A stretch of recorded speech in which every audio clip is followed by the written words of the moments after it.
ESLpod.com presents Using English at Work, a special 10-episode course to teach you the English that people use in a typical day at work. I'm Dr. Jeff McQuillan from the Center for Educational Development in beautiful Los Angeles, California. I'll be your host for this series. In this course, each lesson has 3 parts. First, we will hear a story read slowly, talking about a part of my day at work. Second, I will explain the vocabulary we used in the story, providing examples of how the new words should be used. Third, we will hear another version of the story, this time at a normal pace, a normal speed.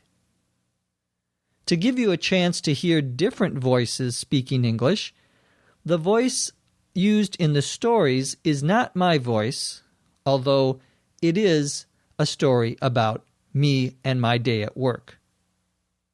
Are you ready? Let's begin with Lesson 1. Arriving at work. I woke up this morning and thought, TGIF.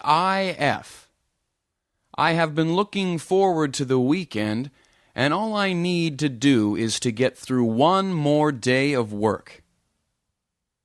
I drive to work and pull into the parking lot next to my office building. I stop at the security gate. I put my key card into the card reader, and the security arm goes up. I drive into the parking structure and find a parking spot. I make sure that my parking permit is showing in the windshield, and I lock up. I get my briefcase out of the back seat and walk toward the building. It's a short walk, and I'm there in no time. When I get there, I take out my badge and put it around my neck before I go through the main entrance of the building. Employees are supposed to wear their badges at all times at work so that the security guards know that we belong there. One day last week, I forgot my badge at home, and I had to get a visitor's pass for the day. My coworker made fun of me all day. He kept asking me if he could get me some coffee and when I was leaving. What a joker. I began by saying that when I woke up, I thought TGIF. TGIF is an acronym, meaning that each letter is the first letter of another word. TGIF, all capital letters, means thank goodness it's Friday. Some people also say thank God it's Friday. People say TGIF on Fridays show that they are happy that the weekend is coming. I said that I have been looking forward to the weekend and that all I need to do is to get through or to be able to finish one more day of work. So the day I am talking about must be Friday. Then I drive to work and pull into or enter a parking lot. A parking lot is a flat area where cars can be parked, usually if the driver pays a little bit of money. In the United States, many businesses have parking lots in front of or behind their buildings. In this case, the parking lot is next to my office building. I stop my car at the security gate. A security gate is a metal bar or a door that goes across a road and stops cars and people from entering an area unless they have permission to do so. There are security gates in front of most military buildings, for example, so that only soldiers or members of the military can go in. Most areas that charge for parking, where you have to pay for the parking, have some sort of security gate to stop you from going in without paying or without permission. When my car is stopped in front of the security gate, I put my key card into the card reader. A key card is a rectangular piece of plastic, like a driver's license or a credit card, which is used for identification and electronically tells a machine when someone should be allowed to do something. Many businesses have key cards instead of the normal metal key to get into rooms or buildings. In this case, the key card lets me pass through the security gates. A card reader is a machine that electronically reads the key card and decides whether a person should be allowed to do something. The card reader is able to look at the electronic information on the card and determine if I should be let in, if I can go in or not. We use card readers for many things. When you buy food or groceries with a credit card, in many American supermarkets, you have to put your credit card into or through a card reader at the store. When I put my key card into the card reader at work, the security arm goes up. A security arm is a long, heavy metal or wood bar that blocks a road, but it can be moved up to let people drive by if they have permission. So it's a kind of security gate. In the movies, bad people sometimes drive very quickly so that their cars will break through the security arms. But in usual life, we usually wait for the guard or the machine to lift the security arm and let us drive into the parking lot. Next, I drive into the parking structure. A parking structure is a large concrete building with many floors or levels for cars to park on. Large cities have many parking structures because there are many cars that need to park on a small piece of land. Many people don't like parking structures because it's difficult to find your car if you forget which floor or level you are parked on. I do this all the time. I drive into the parking structure and I find a parking spot. A parking spot is a place for one car to be parked. It's usually marked with white or yellow painted lines. Sometimes it is very difficult to find a parking spot in the city, and people have to drive for a long time until you find one. But I don't have that problem, so I pull in or drive into the parking spot. I make sure that my parking permit is showing in the windshield. A parking permit is a piece of paper or plastic that gives a person permission to park his or her car in a specific area.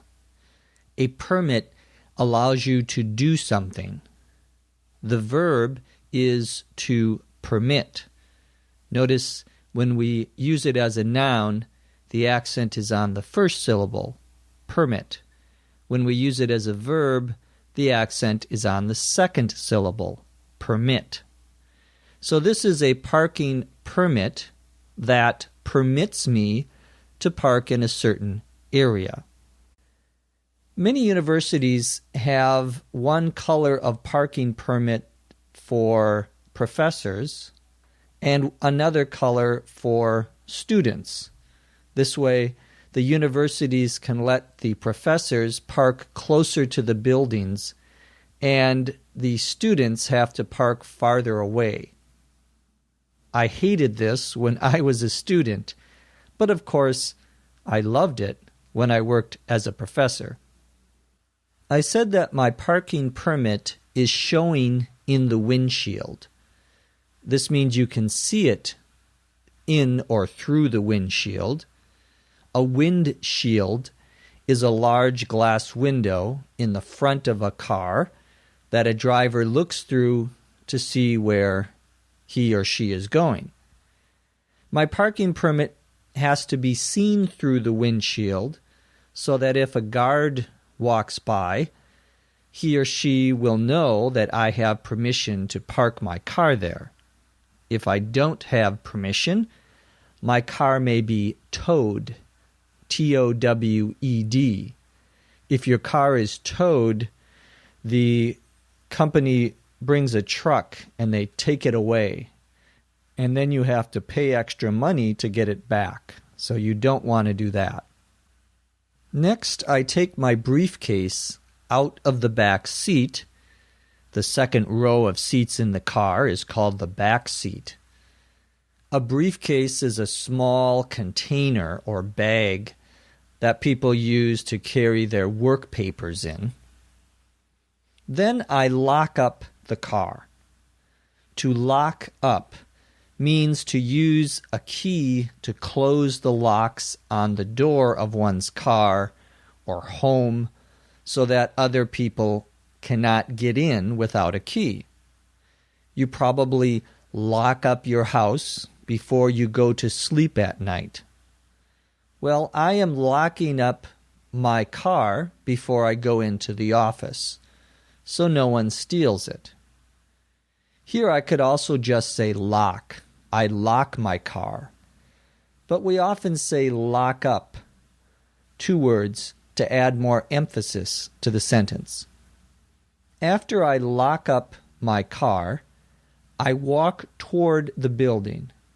It's a short walk, and I'm there in no time. The phrase in no time means very quickly, right away, or with very little delay. If you listen to ESL podcasts, premium courses like this, you'll learn new vocabulary in no time or very quickly.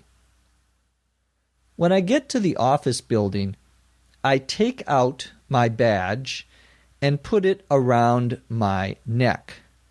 To take out means to remove from something, such as remove it from my briefcase. A badge, B-A-D-G-E, is a piece of identification, usually or often with a photograph that shows that a person works for a specific organization or business. A badge is something that you wear so people can see it. In this case, I put it around my neck. It is hanging from my neck. Usually there's a piece of string or some other fabric that holds the badge. Police officers always have badges that they keep in their pocket. If someone knocks on your door and they say that they are police officers, you may ask them to show their badge before you allow them into your house. I put my badge around my neck so that people can see it, and then I go through the main entrance of the building. A main entrance is the front door of a building, or the primary place where people enter a building that has more than one entrance.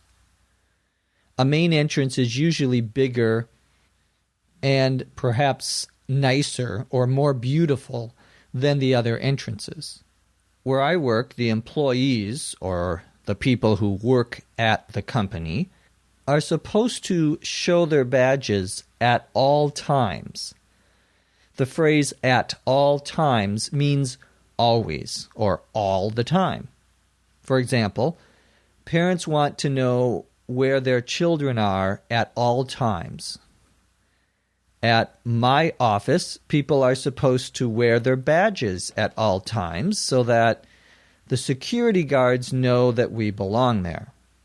A security guard is a person who decides who can and cannot enter a building for safety reasons.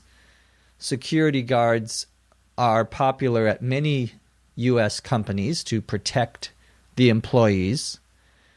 They usually wear uniforms. They look a little like police officers, but they are not. They are private guards. Sometimes in American businesses, security guards will have guns. I said that one day last week I forgot my badge at home, meaning that I forgot to bring it to work. That day I had to get a visitor's pass. A visitor's pass is a piece of paper that lets a visitor enter a building where he or she does not work, usually because he or she has a meeting there. A pass is similar to a permit. It allows you to do something, to enter somewhere. To get a visitor's pass, you usually walk into the building and tell the security guard that you have a meeting with someone. The security guard calls that person to confirm that you do, in fact, have a meeting, and then gives you a visitor's pass, which might be a sticker that you put on your clothes or a badge to wear on your shirt. When I had to get a visitor's pass, my coworker made fun of me all day. To make fun of someone means to laugh at someone or to make other people laugh at someone in a way that isn't very nice. If I use the wrong word in Spanish, French, or Italian, and someone laughs at me and begins to copy my mistake, he is making fun of me. It's not a very nice thing to do. My coworker made fun of me by asking whether he could get me some coffee and asking when I was leaving, because those are the types of things that you would ask a regular visitor. To be nice, you may offer to get them some coffee. I wasn't angry, though. I said, "What a joker," meaning that my coworker is always making funny jokes like that. He's a joker. Now that we've talked about the new vocabulary, let's listen as I describe the first part of my day again. This time, I'm going to speak more quickly, at the speed that a native speaker would use. I woke up this morning and thought, TGIF. I've been looking forward to the weekend, and all I need to do is get through one more day of work. I drive to work and pull into the parking lot next to my office building. I stop at the security gate. I put my key card into the card reader and the security arm goes up. I drive into the parking structure and find a parking spot. I make sure that my parking permit is showing in the windshield and I lock up. I get my briefcase out of the back seat and walk toward the building. It's a short walk, and I'm there in no time.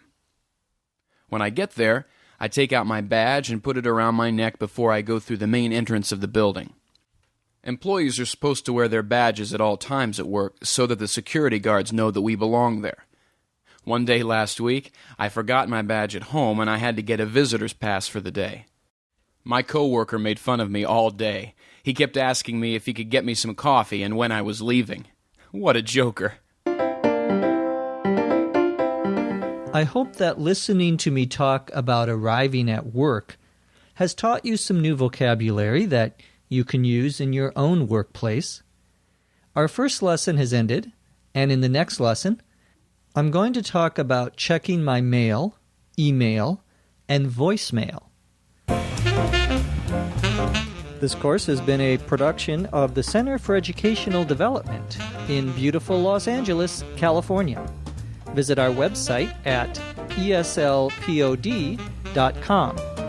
This course was produced by Dr. Jeff McQuillan and Dr. Lucy Say. Copyright 2008.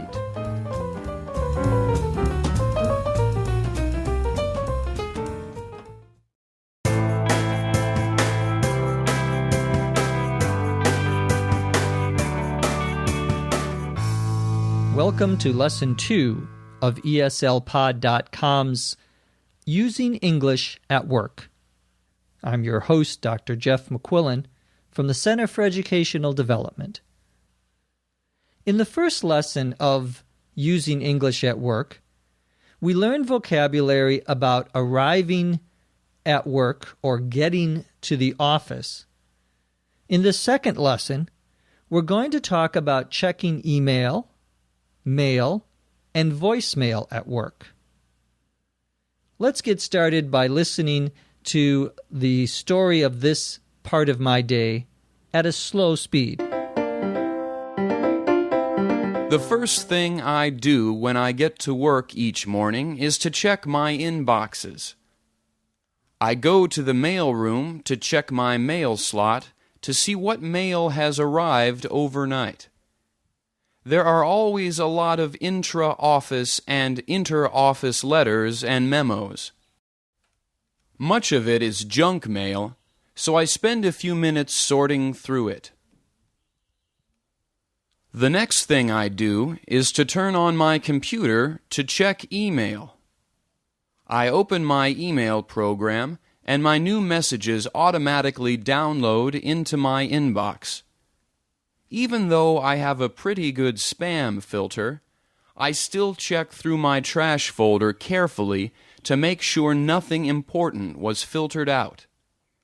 We're also not supposed to get personal emails at work, but sometimes my friends send or forward me messages to this address, and I have to make sure I respond using my personal email address. When I don't have time to finish a message, or when I get interrupted, I save it into my draft folder. Finally, I check my voicemail. I call the voicemail system and enter in my PIN to bypass the outgoing message. I have 2 new messages, and after listening to them, I save one of them and delete the other. I look at the clock, and it's already 9:30 a.m. It's time for the morning meeting. We begin our story by saying that the first thing I do when I get to work each morning is to check my inboxes. An inbox is an electronic space or a real box that holds emails, or if it's a real box, papers and other things that you need to read and respond to. In an email program, the inbox is usually the main screen. On your desk, it's probably a small box that other people put papers into. I check my inboxes, meaning that I look to see if there is anything inside them. First, I go to the mail room. A mail room is a room in a large office building where mail is organized so that it can be given to the right person. Offices with many employees might receive thousands of pieces of mail, so they need to have special employees who work in the mailroom and make sure that each piece of mail gets to the right person. You may start out in a company by working in the mailroom, which is usually considered the lowest level job in a company. Some people think that if you work hard enough, you can start in the mailroom and someday be president, although I don't think that happens very often in most companies. When I'm in the mailroom, I check my mail slot to see what mail has arrived overnight. A slot is normally a small rectangular opening in something, but a mail slot is a small box that has a person's name on it and holds mail for that person. Some houses have mail slots in their front doors. I live in an older house where we still have a mail slot in our door. Many houses now, however, have mail boxes. These are little boxes outside of your house. In the story, I'm talking about the mail slots in the mailroom in the office building where I work. There are always a lot of intra-office and inter-office letters in my mail slot. An intra, I-N-T-R-A hyphen office letter is one that is sent and received within one office building. An inter, I-N-T-E-R hyphen office letter is one that is sent between offices of the same company. For example, if I work at a large bank and I want to send something to a customer, I put it in the regular mail. I use, in the United States, the U.S. Postal Service. I put a stamp on it, I put it in the mailbox, and it is delivered to the other company. If I want to send something to someone who works for my company, my bank, but in another office, perhaps in the other side of the city, then I put it in inter-office mail. This way, at the end of the day, someone will carry a large bag with all the inter-office mail to the other office, because this is cheaper and usually much faster than using the regular public mail. And if I need to send something to someone who works in my office in the same building, but I'm feeling lazy and I don't want to take the time to walk to his or her desk, I'll put it in the intra, I-N-T-R-A, office mail, and at the end of the day, someone will deliver all the intra-office mail to the right people who work in my office building, or put it in the right mail slot for that person. My mail slot has a lot of intra-office and inter-office letters and memos. A memo is short for memorandum. It's usually a short written document that describes something at your workplace, usually with 4 lines at the top. The name of the person who wrote the memo, the name of the person it's going to, the subject of the memo, and the date it was written. Busy people often don't have time to listen to people talk about their ideas or to read long reports, so writing up a 1-page memo is a good way to let those people know about the most important ideas. Companies often use memos to provide information quickly to their employees.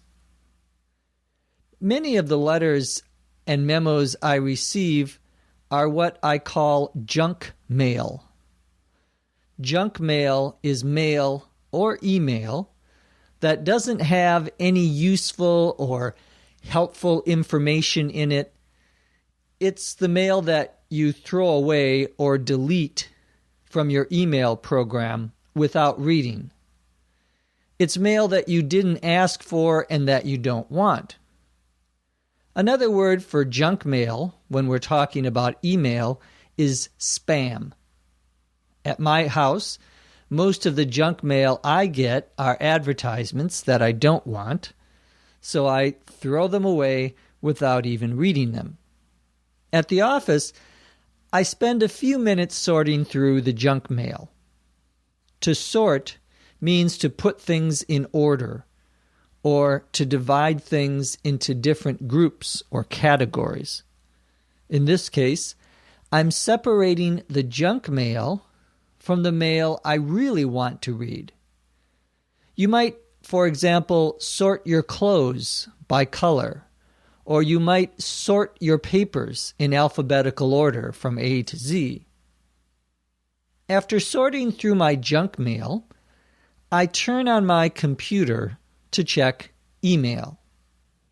I open my email program, and my new messages automatically download into my inbox. To download means to copy a file from the internet or a large network computer onto your own computer.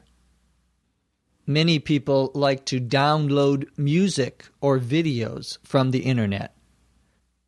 My email gets downloaded from the company's large computer servers into my inbox, the electronic space for new messages that I need to read. I have a pretty good spam filter. A spam filter is usually part of your email program that keeps or prevents spam, unwanted emails, from coming into your email inbox. We say the spam filter traps a lot of emails for advertisements and other things I never asked for. To trap here means to get, to hold, and not to let go, so that you don't see them when you open your inbox. Sometimes a spam filter is too high, and it puts emails that you want to see into the trash or spam folder by accident or by mistake. We talk about a spam filter being high. That means it's trapping too many messages. That's why I still check through my trash folder carefully to make sure nothing important was trapped or filtered out. Trash is another word for garbage or something that you throw away, that you don't want. So your trash folder is where the email program may put trash, things you don't want. Many email programs have a separate spam folder where all the spam messages go. When I check through my trash folder, I look at all the messages in the folder just to make sure they're really trash or things I don't want anymore, so I can read any messages that were put there by accident. We're not supposed to, at my office, get personal emails at work, but sometimes my friends send or forward me messages to my work address. To forward something, in this case, means to send an email that you have received to other people. Sometimes my friends and relatives forward funny jokes, although usually they're not very funny. They didn't write the jokes, but they received them from other people and then forward them to their friends. When my friends forward messages to my work email address, I have to make sure I respond to or answer them using my personal email address, not my work email address. When I don't have time to finish a message, or when I get interrupted, I save my message into my draft folder. A draft is an unfinished document or something that you have begun to write but have not yet finished. You go through many drafts usually when we write things, especially formal reports. We hope that each time we write a new draft or revise or change the draft, it gets better. A draft folder is where an email program puts messages that you have started writing but aren't ready to send yet. You still haven't finished them. Later, when you have time, you can go back to your draft folder, finish writing the message that you started earlier, and then send it to someone after you've finished it. Finally, or lastly, I check my voicemail. Voicemail is a system of recorded voice messages from people who call your phone number when you aren't able to answer your phone. We used to have what we called answering machines, which had cassette tapes to record messages. But most companies today are computerized and they use something that we call voicemail. At my house, however, we still have one of the old answering machines, not voicemail. I call the voicemail system and enter in my PIN. PIN is an acronym where each letter is the first letter of another word. Here, PIN means personal identification number. A PIN is usually a set of secret numbers, 4 to 6, that are used as a password for getting information or for getting money. When you take cash out of an ATM or bank machine, you usually have to enter your PIN. You might also have a PIN for registering for a class at college. The PIN I'm talking about here is for listening to my voicemail messages. When using voicemail, you can often use your PIN to bypass the outgoing message. To bypass something means to skip something or to go around something that you don't want to see or hear. For example, many websites have introductory screens, sometimes with video and music. You can usually bypass this introduction, these screens, by clicking on Skip Introduction or Skip This. To skip is the same as to go to the next step without looking or seeing the current screen. When I call the voicemail system, it usually plays my outgoing message, the message people hear when they call me. But by entering my PIN, I bypass that outgoing message because I don't need to hear it. After listening to 2 new messages, I save one and I delete the other.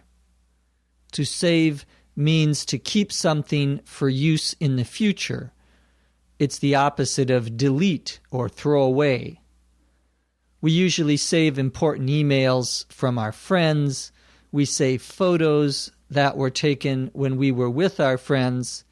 In this case, I'm saving a voicemail message so that it stays in the voicemail system and I'm able to listen to it later. I delete the other message. I get rid of the other message. We usually delete drafts once we've finished the final document, for example. In this case, I'm deleting the second voicemail message, getting rid of it because I don't need to listen to it again.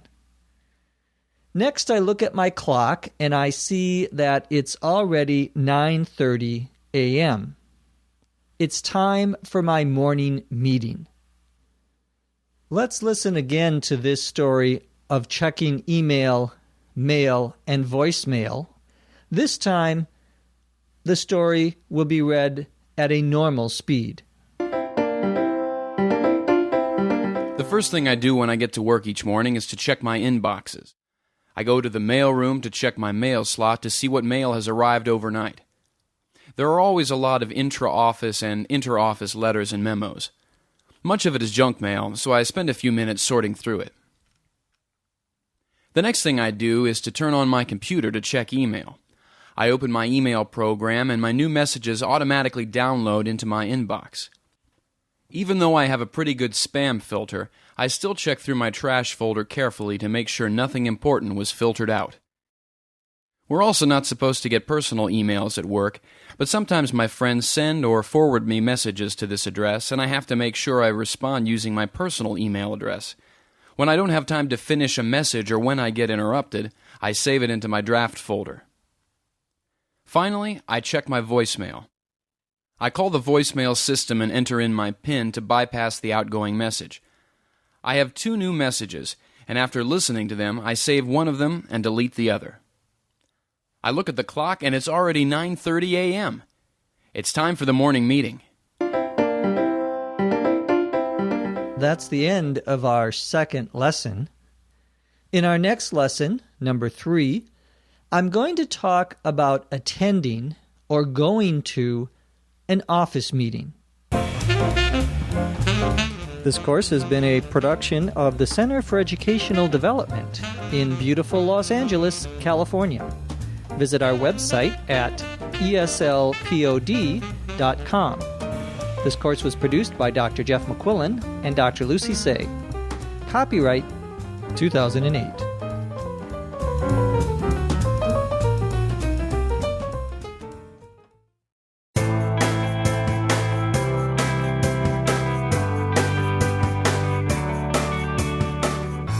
Welcome to Lesson 3 of eslpod.com's Using English at Work. I'm your host, Dr. Jeff McQuillan, from the Center for Educational Development. In the second lesson of Using English at Work, we learned vocabulary for checking mail, email, and voicemail. In this third lesson, I'm going to talk about attending or going to a morning meeting. Let's listen to the story first at a slow speed. I arrive at the conference room right before the meeting starts and sit down in a chair around the large conference table. Our manager passes out a handout of the meeting agenda with some announcements and goes over some bullet points regarding old and new business. Then, he asks each person to give a status report on his or her projects. Each of us takes turns giving a quick rundown, while everyone else listens. Of course, not everyone is paying attention, since they're thinking about their own reports and what they plan to say. Sometimes our manager will make some comments or give us some feedback, but usually there's very little discussion. The meeting always ends the same way. Our manager gives a short summary of how our department is doing and a little pep talk to get us motivated. Now it's back to our desks to do some work. Our story begins when I arrive, or come to, the conference room right before the meeting starts. and sit down in a chair around the large conference table. A conference is a type of large meeting, usually a formal meeting. A conference room is a large room in an office building that is used only for meetings. It's not an office. A conference table is the large table inside the conference room. Conference tables are usually big, round, or perhaps rectangular tables that have chairs placed around them for the meetings. Usually, the meeting leader, the person who is running the meeting, sits at one end of the conference table so everyone can see him or her. After I sat down, the manager passes out a handout of the meeting agenda. A manager is a person who is in charge of or responsible for a department or a team at work. At a large company, for example, a salesperson begins working as a sales representative, and if he or she does well, might become a sales manager in a few years. If he or she continues to do well, perhaps they will later become vice president of sales. At this meeting, my manager passes out a handout of the meeting agenda. A handout is a piece of paper that has information about the things that will be talked about during a meeting or a presentation. At the university, in the classes, the professors will often have handouts, things that they will give the students to look at that are related to their lecture or presentation. Each person at the meeting or presentation gets a copy of the handout. A presenter might give out handouts that have his or her contact information, for example, or handouts could have detailed financial information about a project. In this case, the handout is of the meeting agenda itself. An agenda is a plan for a meeting, showing what needs to be done, what needs to be discussed, in what order those things will be discussed. My manager's handout of the meeting agenda is a piece of paper with a list of all the things that will be discussed during today's meeting. The handout has some announcements on it. An announcement is something that is written or said to let other people know about something. Your company president may make an announcement saying that everyone can take Friday off, have Friday as a vacation day. That would never actually happen. That's just an example.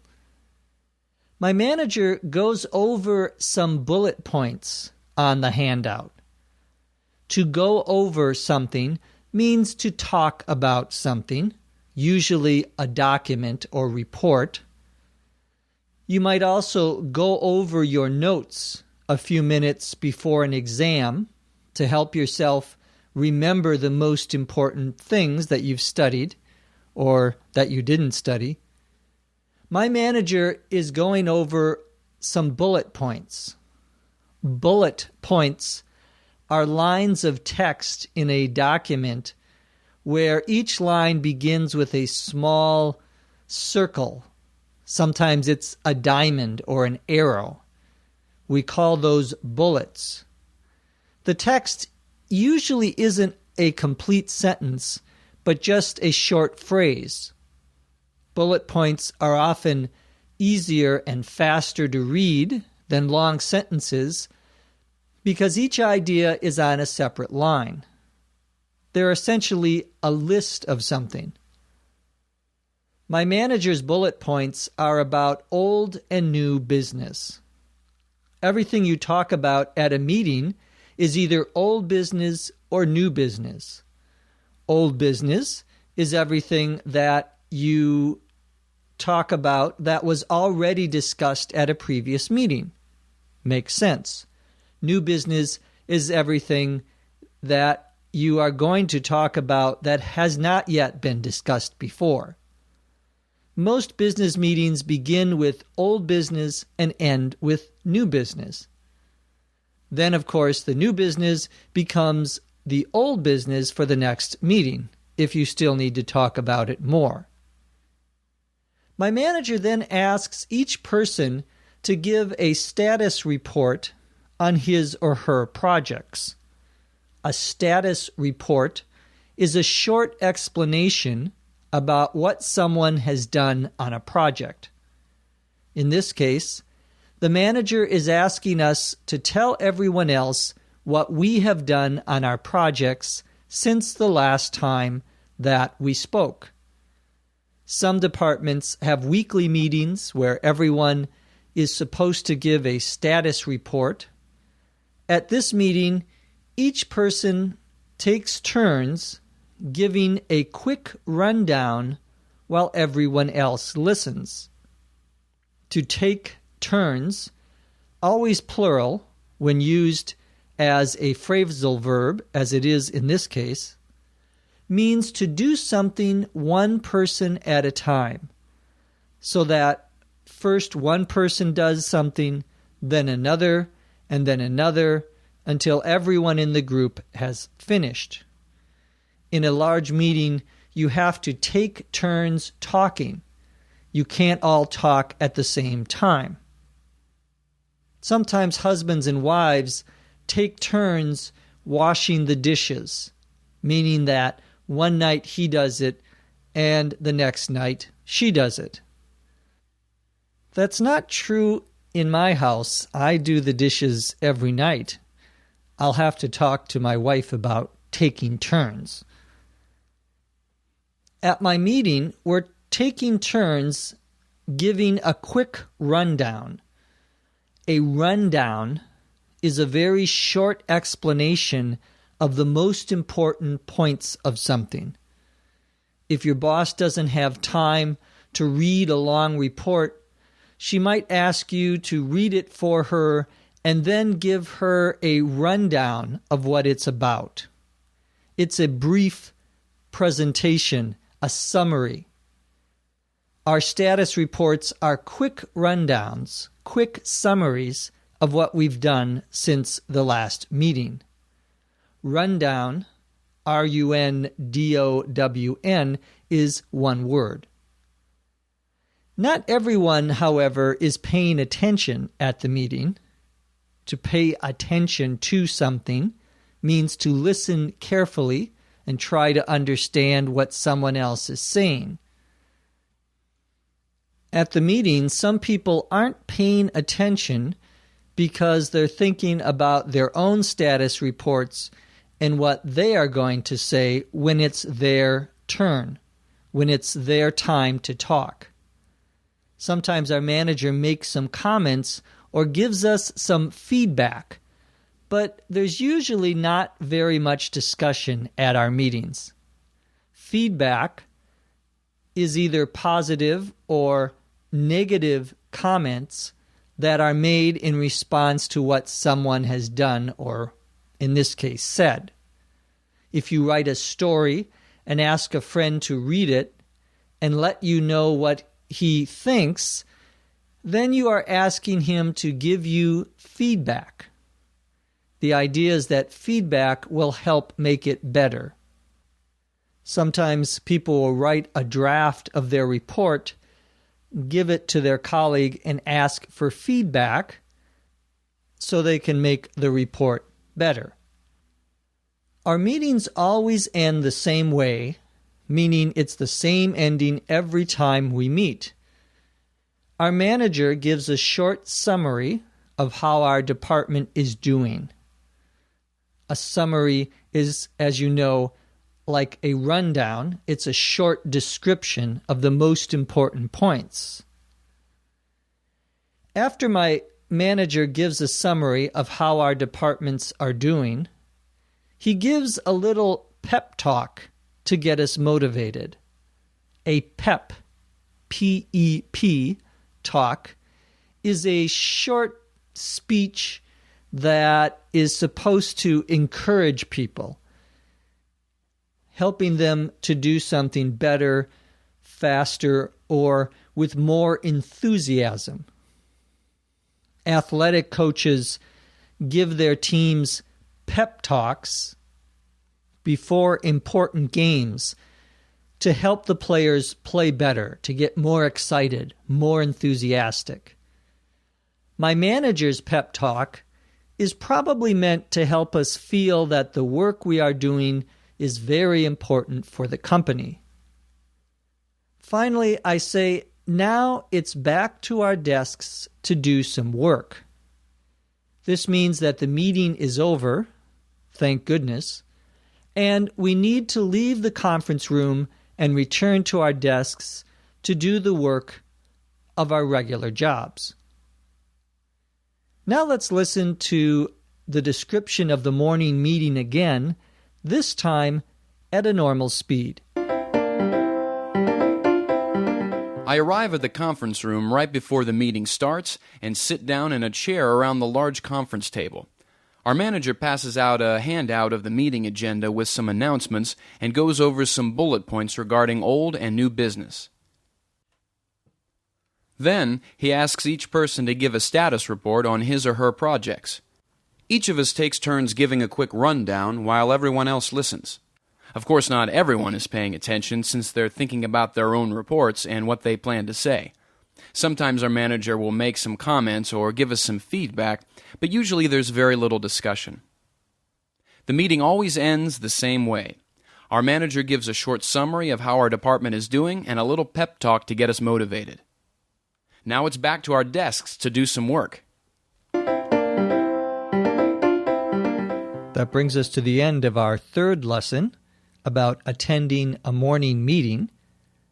In our next lesson, number 4, I'm going to talk about working at my desk. This course has been a production of the Center for Educational Development in beautiful Los Angeles, California. Visit our website at eslpod.com. This course was produced by Dr. Jeff McQuillan and Dr. Lucy Say. Copyright 2008.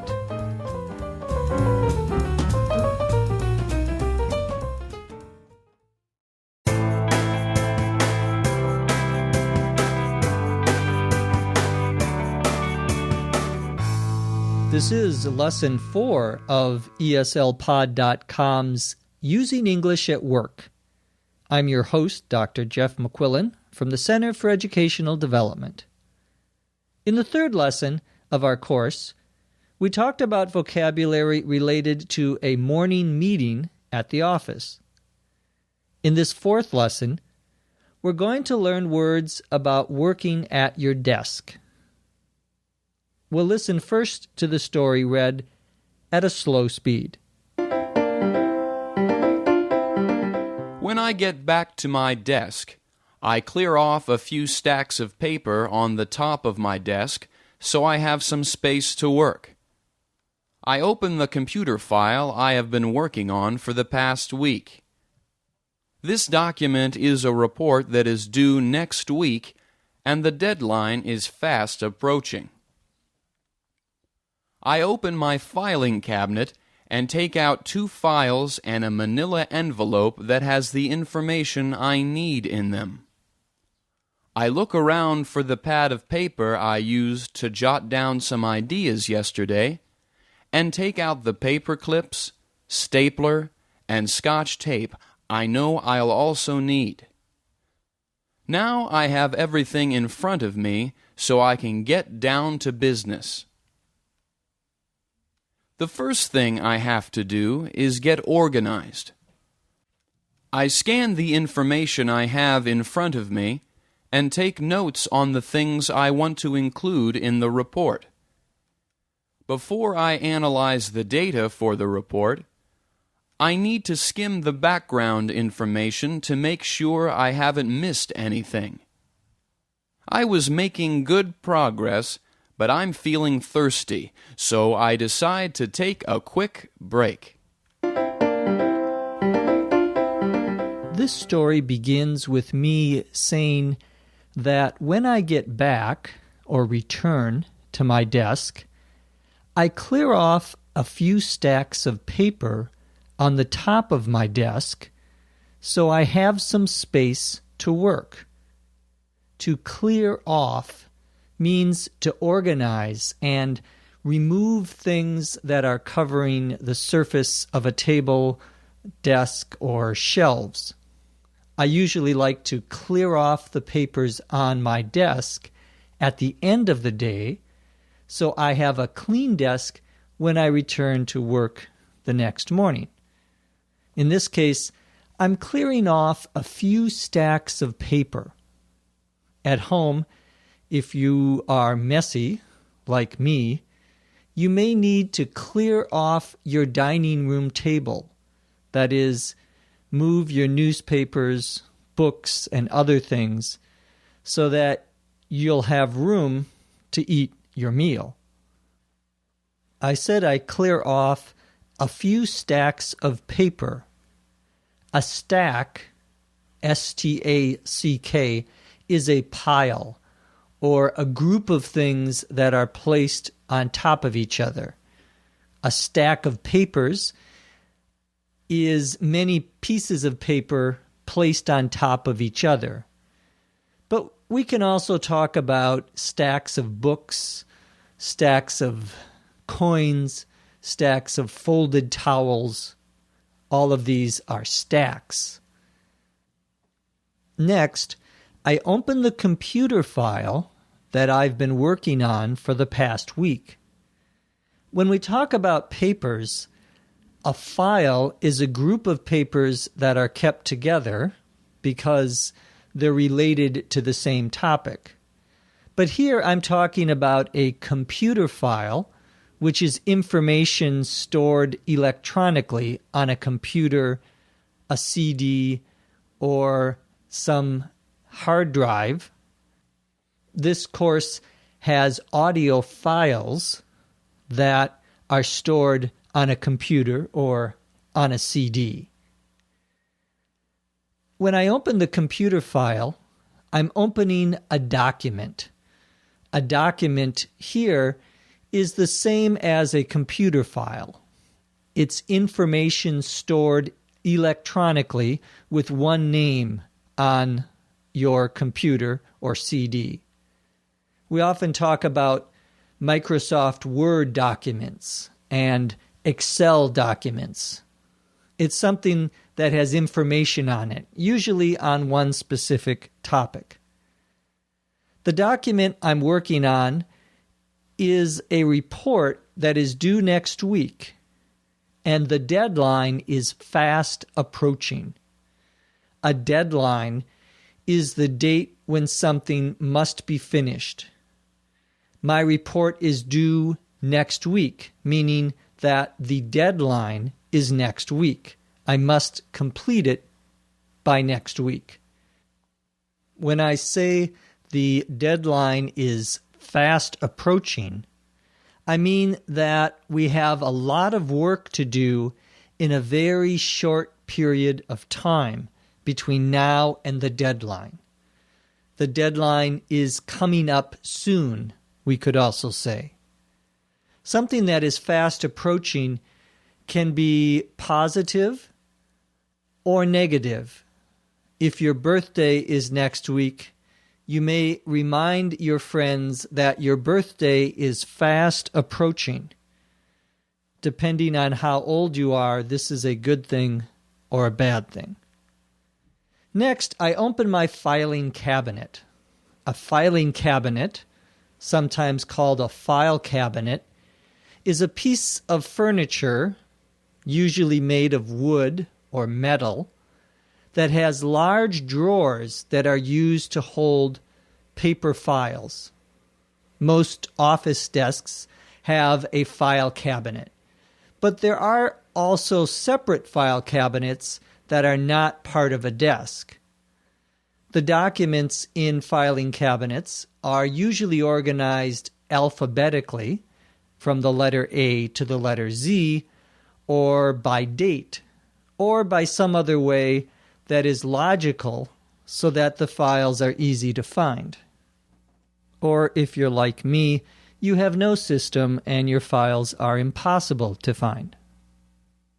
I open the filing cabinet and take out 2 files and a manila envelope that has information I need in them. A manila envelope is a large yellow-colored envelope. Notice we can say envelope or envelope, made from thick paper. In the United States, most envelopes are small and white. We use these to send letters, usually. But the larger envelopes are often manila envelopes that are yellow. These envelopes are usually the size of a piece of paper and let you send things in one package without folding them. For the report, the information I need is inside 2 files and in a manila envelope. The next thing I do is look around or search for a pad of paper. A pad of paper is many pieces of paper that are held together at one end. After you've finished writing on one page in the pad of paper, you can tear it off and still have the rest of the pad of paper to use. The pad of paper I'm looking for is one that I used to jot down some ideas yesterday. To jot, J-O-T, down, means to write something down quickly. You might jot down notes while you listen to someone on the phone, or you might jot down a phone number that you see in an advertisement. Next, I take out the paper clips, stapler, and Scotch tape I know I'll also need. A paper clip is a small piece of bent metal or plastic that holds pieces of paper together temporarily. When you remove the paper clip, the pages are no longer together. A stapler is a small object that pushes a small piece of metal through pieces of paper to hold them together. A paper clip is a good choice when you need to hold the papers together for only a little while because it can be removed easily and doesn't damage the papers. A stapler, on the other hand, is good for papers that need to be held together for a long time because staples, small pieces of metal, are more difficult to remove and they leave 2 small holes in each piece of paper. The third thing I take out is the Scotch tape. Tape is a narrow piece of plastic that is sticky on one side and can be used to hold things together. Scotch tape is a type of tape that is clear and colorless, meaning it does not have a color. We use Scotch tape to put papers on the wall, to wrap presents, or just to put 2 pieces of paper together. Paper will often rip or tear when Scotch tape is removed from it, so we have to be careful what we put it on. Once I've found the pad of paper, paper clips, stapler, and Scotch tape, I have everything in front of me so I can get down to business. The phrase "to get down to business" means to begin working on something very seriously, or to get serious about something. So far, I have been gathering all the things I need, but now it's time to get down to business and begin working on the report. If you invite your friends to your house, for example, to help you plant a new garden, when everyone has arrived, you may say, "Let's get down to business," meaning, let's begin working now. Those would be some very nice and very generous friends. But the first thing I have to do is to get organized. I scan the information I have in front of me. To scan means to read something quickly, looking for the most important ideas. You probably scan web pages or long articles in the newspaper and perhaps advertisements to find the information that interests you, because reading the whole thing would take too long. While I'm scanning for information, I take notes on the things I want to include in the report. To take notes means to write down the most important points of what you hear or read. We usually talk about taking notes in class when a teacher or a professor is speaking.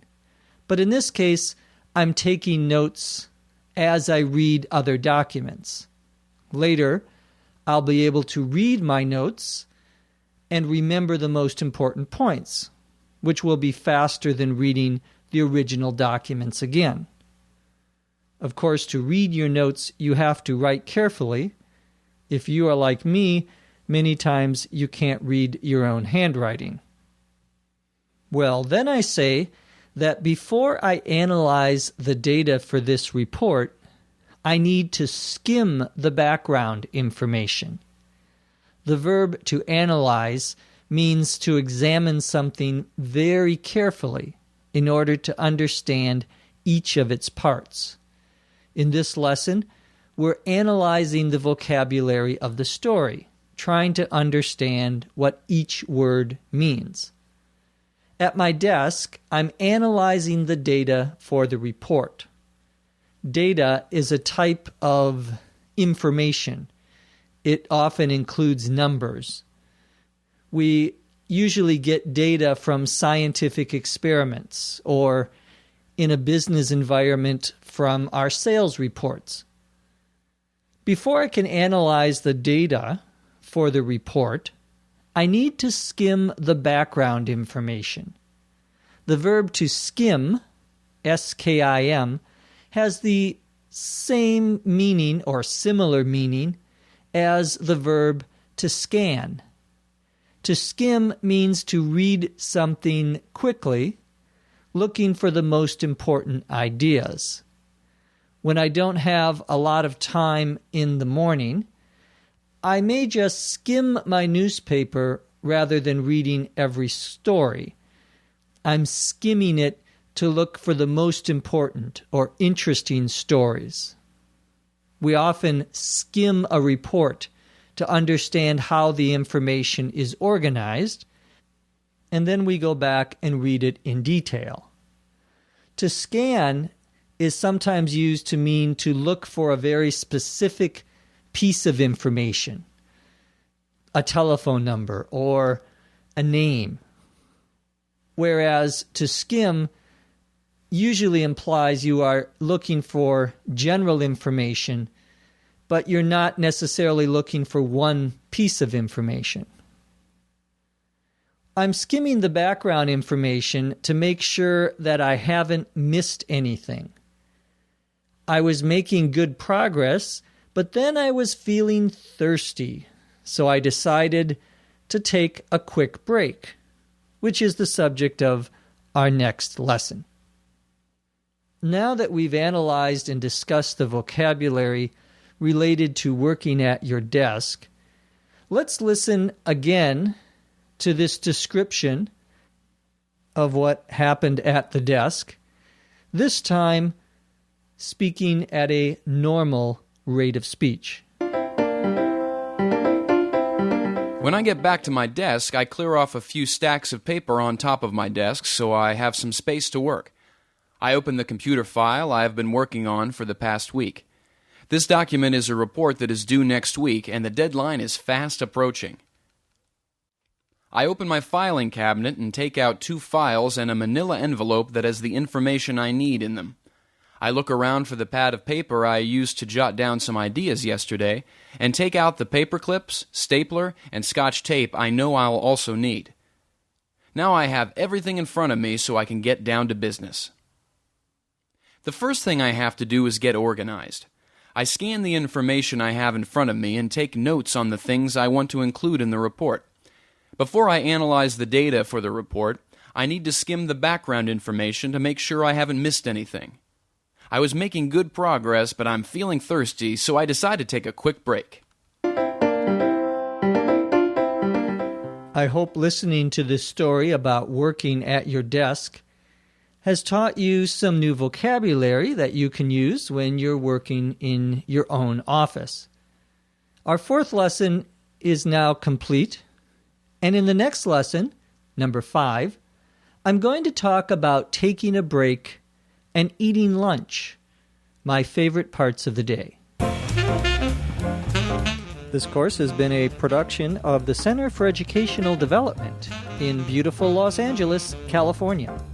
Visit our website at eslpod.com. This course was produced by Dr. Jeff McQuillan and Dr. Lucy Say. Copyright 2008.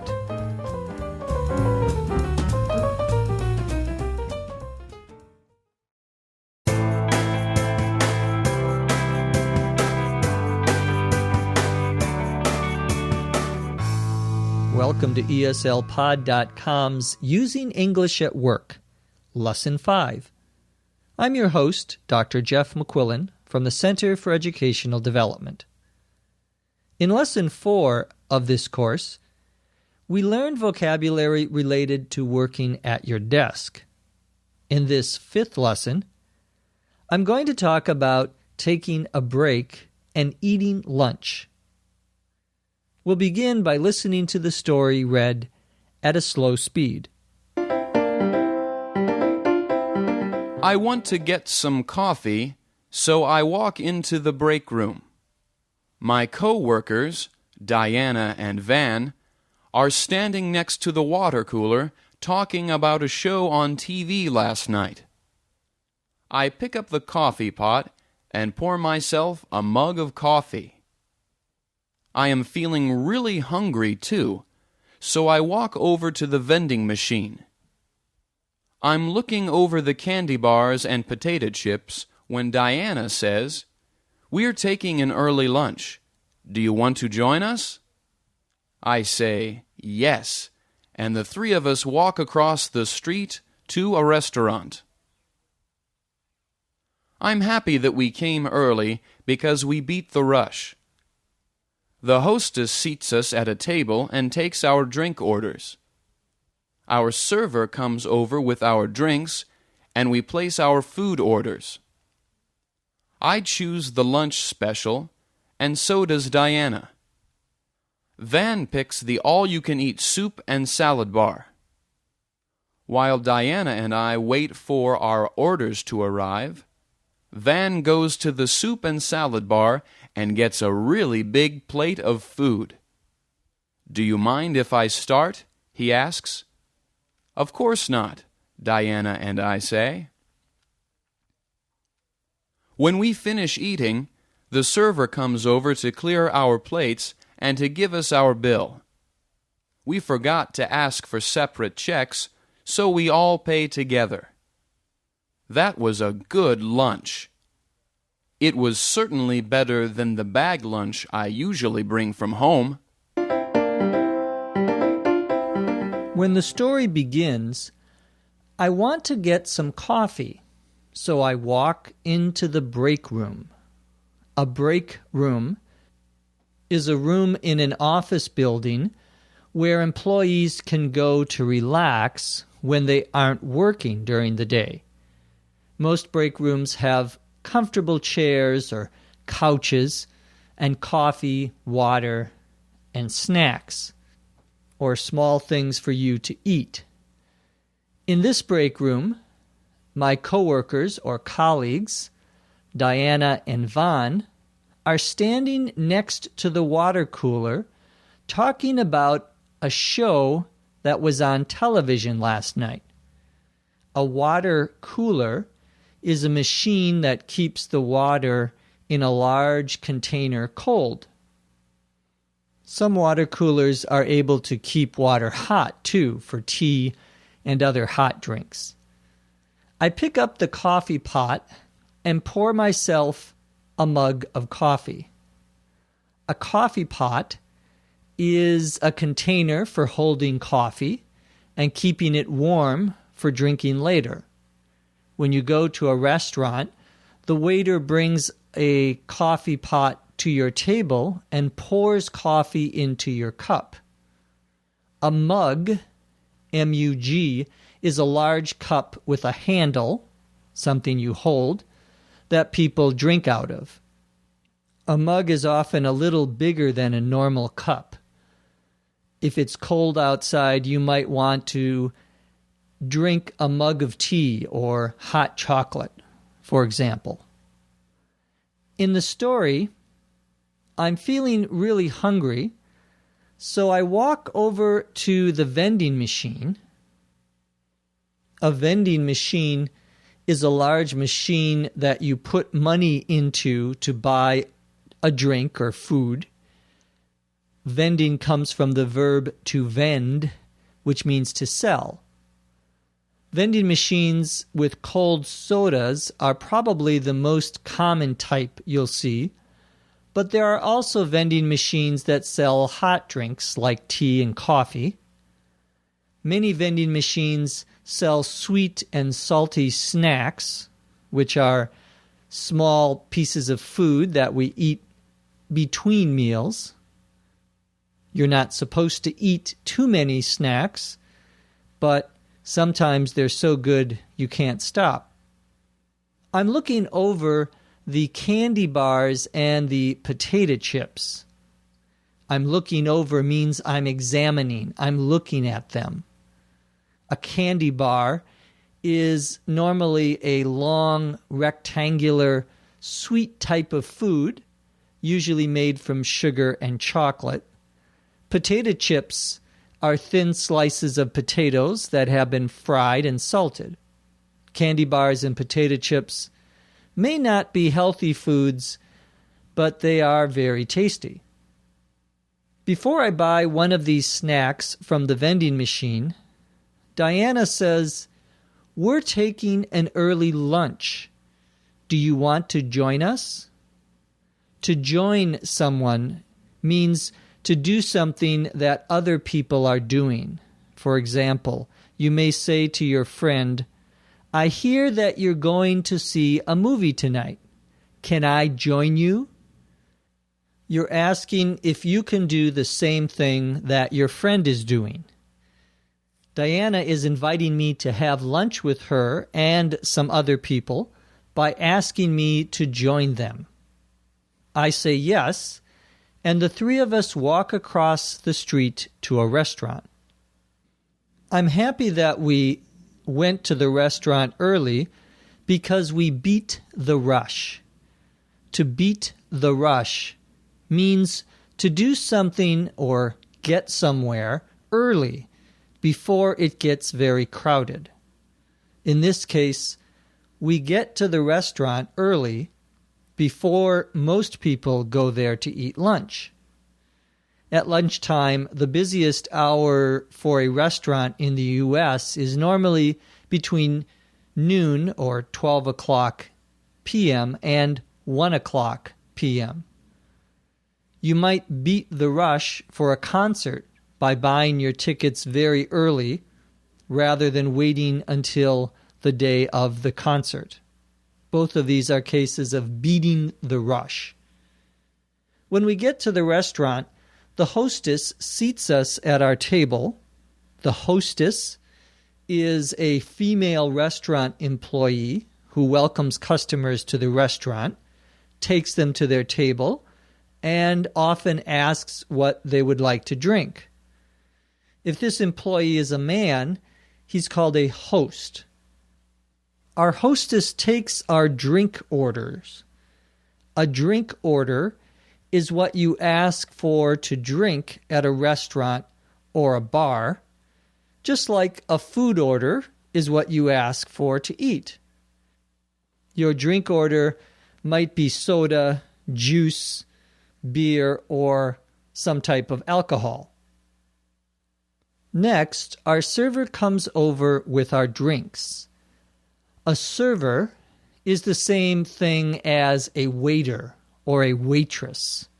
A waiter is a man, a waitress is a woman. A server can be either a man or a woman. This is a restaurant employee who serves or brings food to the customers. When the server comes with our drinks, we place our food orders. I chose the lunch special, and so does Diana. A lunch special is a combination of foods that are offered for a lower price during lunchtime hours, usually Monday through Friday. Many restaurants have lunch specials to get people to come to the restaurant during the week. However, on the weekends, on Saturdays and Sundays, there usually are not any lunch specials. A lunch special often has a salad, an entree or main course, a drink, and sometimes a small dessert. Diana and I choose the lunch special, but Vaughn picks the all-you-can-eat soup and salad bar.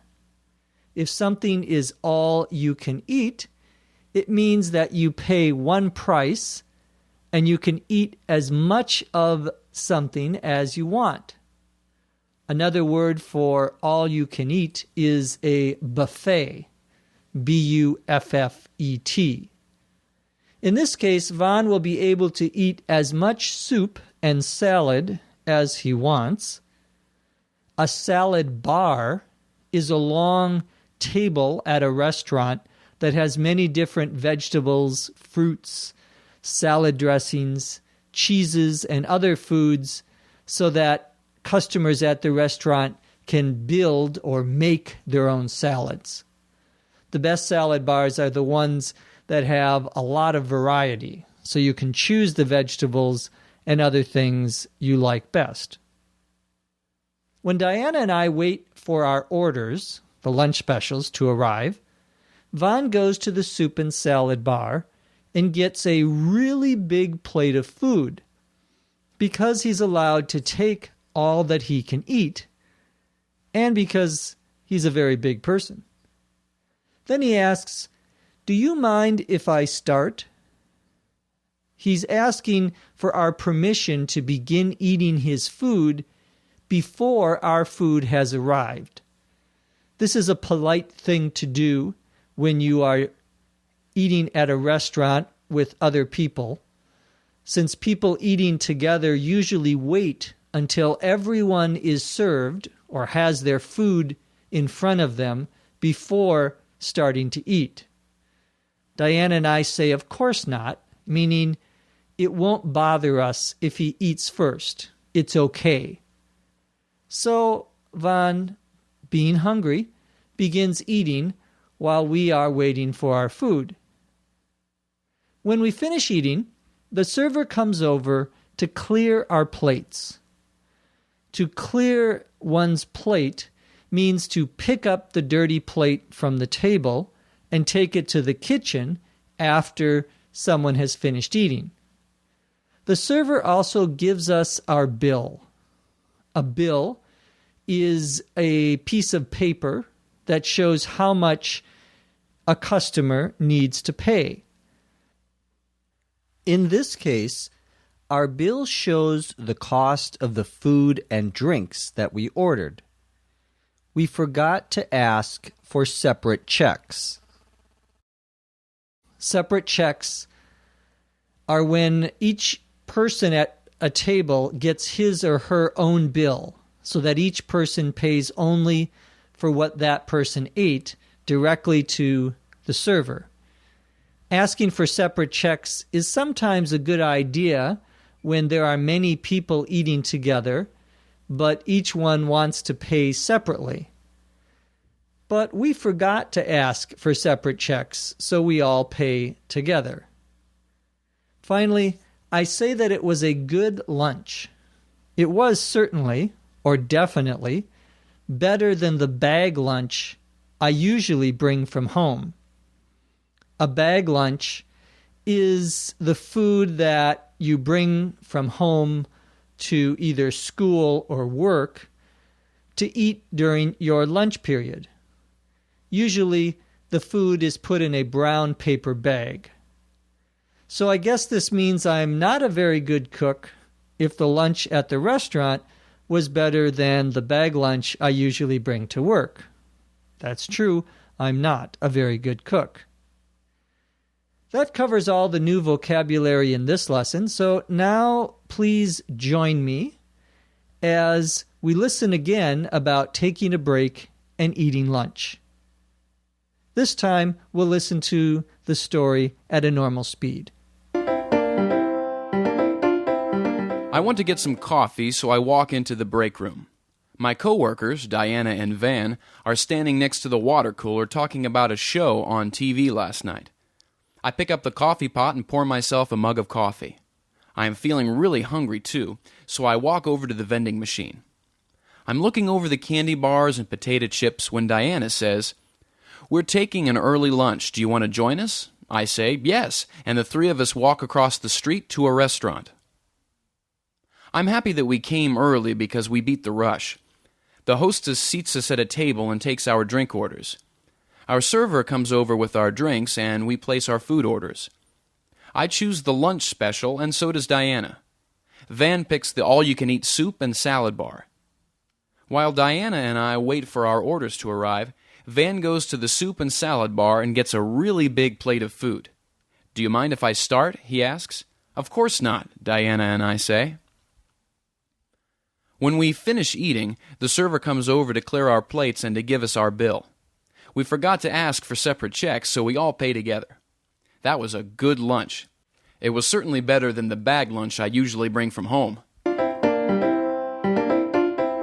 I hope that you have learned some new vocabulary that you can use the next time you want to take a break or eat lunch during the workday, and speak English, of course.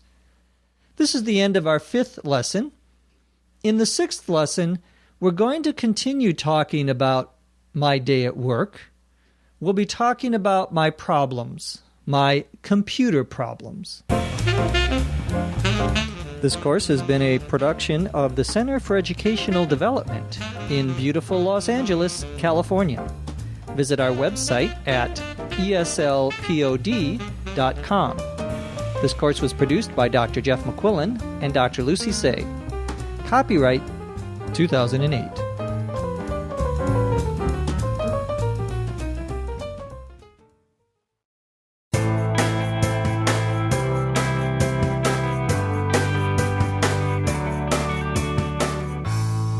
You're listening to Lesson 6 of eslpod.com's Using English at Work. I'm your host, Dr. Jeff McQuillan, from the Center for Educational Development. In the 5th lesson of Using English at Work, we learned vocabulary and phrases related to taking a break from work and having lunch. In our 6th lesson, we're going to talk about having computer problems when you're at the office. Let's begin by listening to the story about these computer problems at a slow speed. When we return to the office, I know I have to try to make some headway with my report. Unfortunately, as soon as I sit down in front of my computer, it starts acting up. First, my computer screen freezes and I have to boot it up again. Then, when I try to print a copy of my report, it won't print. I discovered that the problem is that the printer is jammed, so it takes some time to clear it and for it to work again. Finally, When I think that my computer worries are over, my mouse and keyboard go haywire. I finally give up and call the computer tech. I don't usually like calling the computer tech to help me with computer problems. She's nice enough, but she always makes me feel like I did something bad to my computer, something I shouldn't have done, even when I haven't.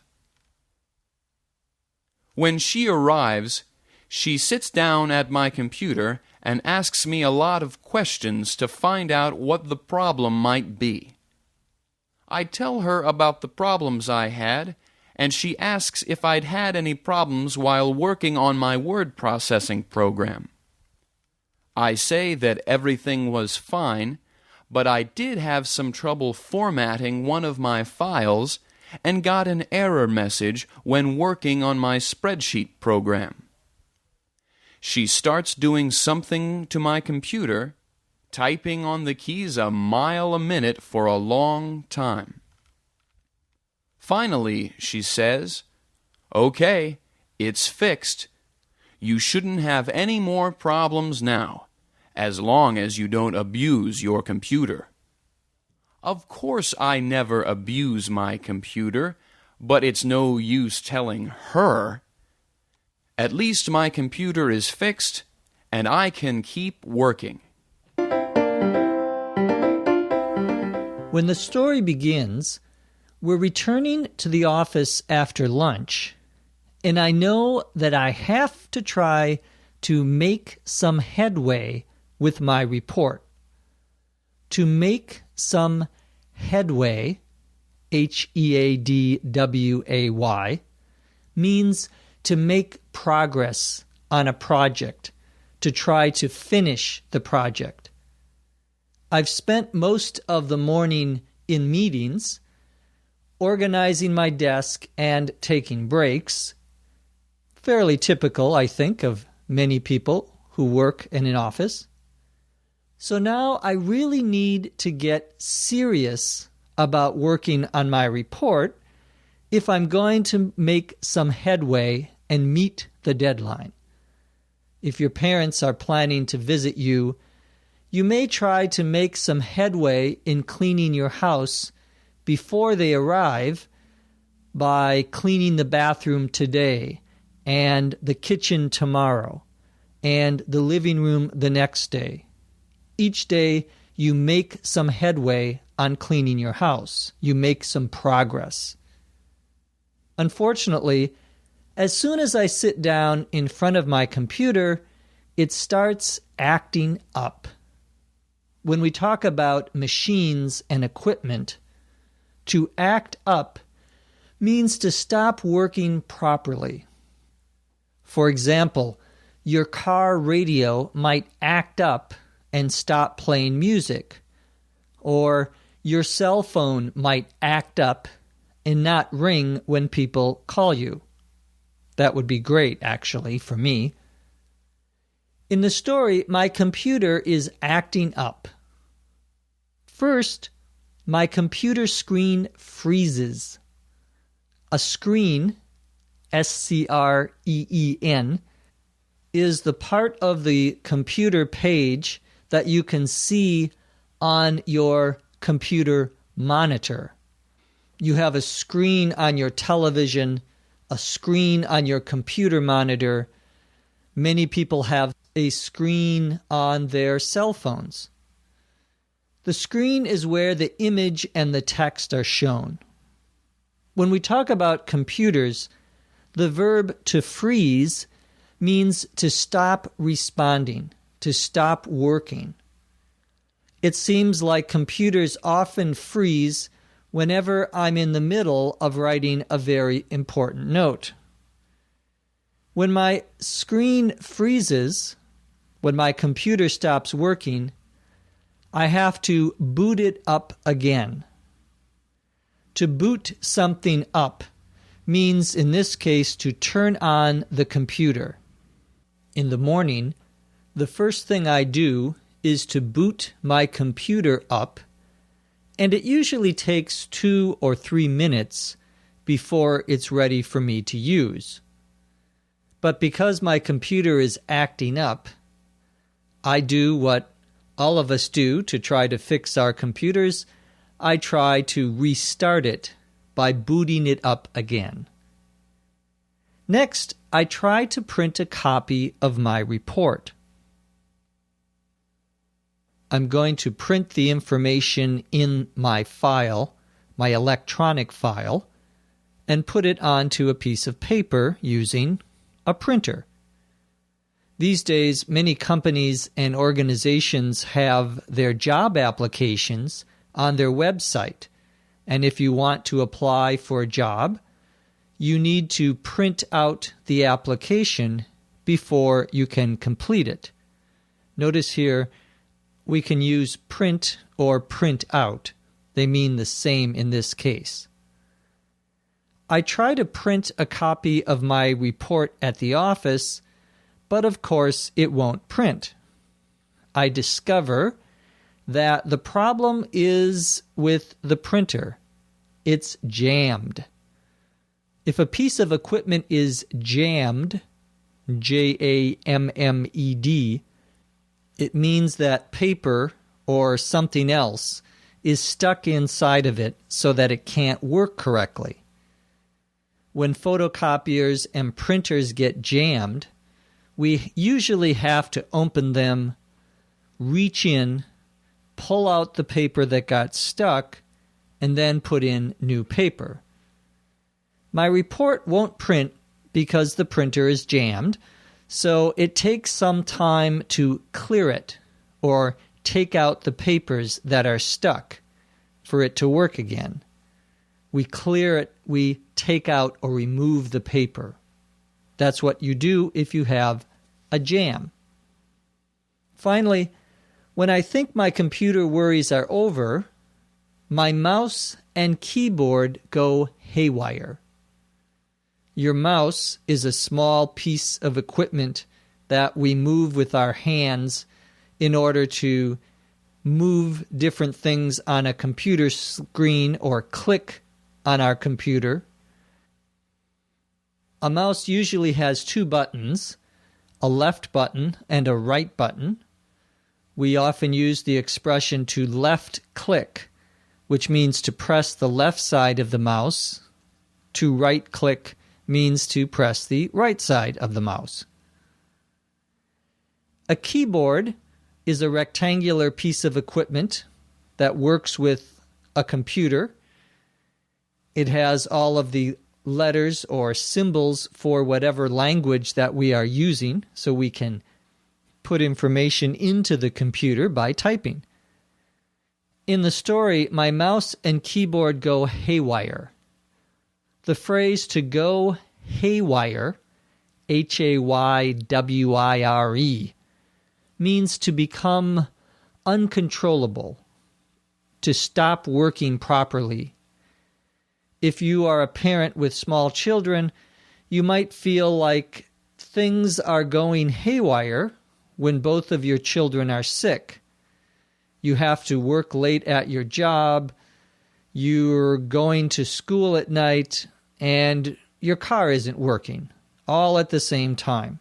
Things are going haywire. Things are going wrong. There are many things that are going wrong.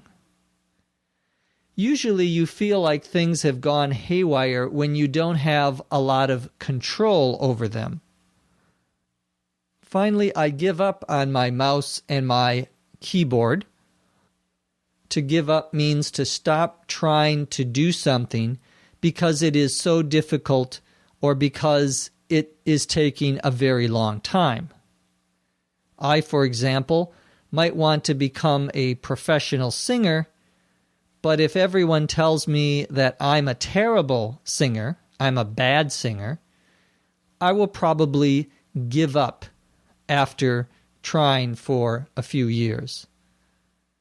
In this story, I tried to fix my computer problems on my own, but it was just too difficult. So I gave up and called the computer tech. A computer tech is a computer technician, who is a person that knows about computers, knows how to fix computers. Many businesses have computer techs who can come to help other employees when they're having computer problems. If your office doesn't have a computer tech, you'll probably need to talk to a computer tech over the phone to fix your computer problems, or just buy a new computer.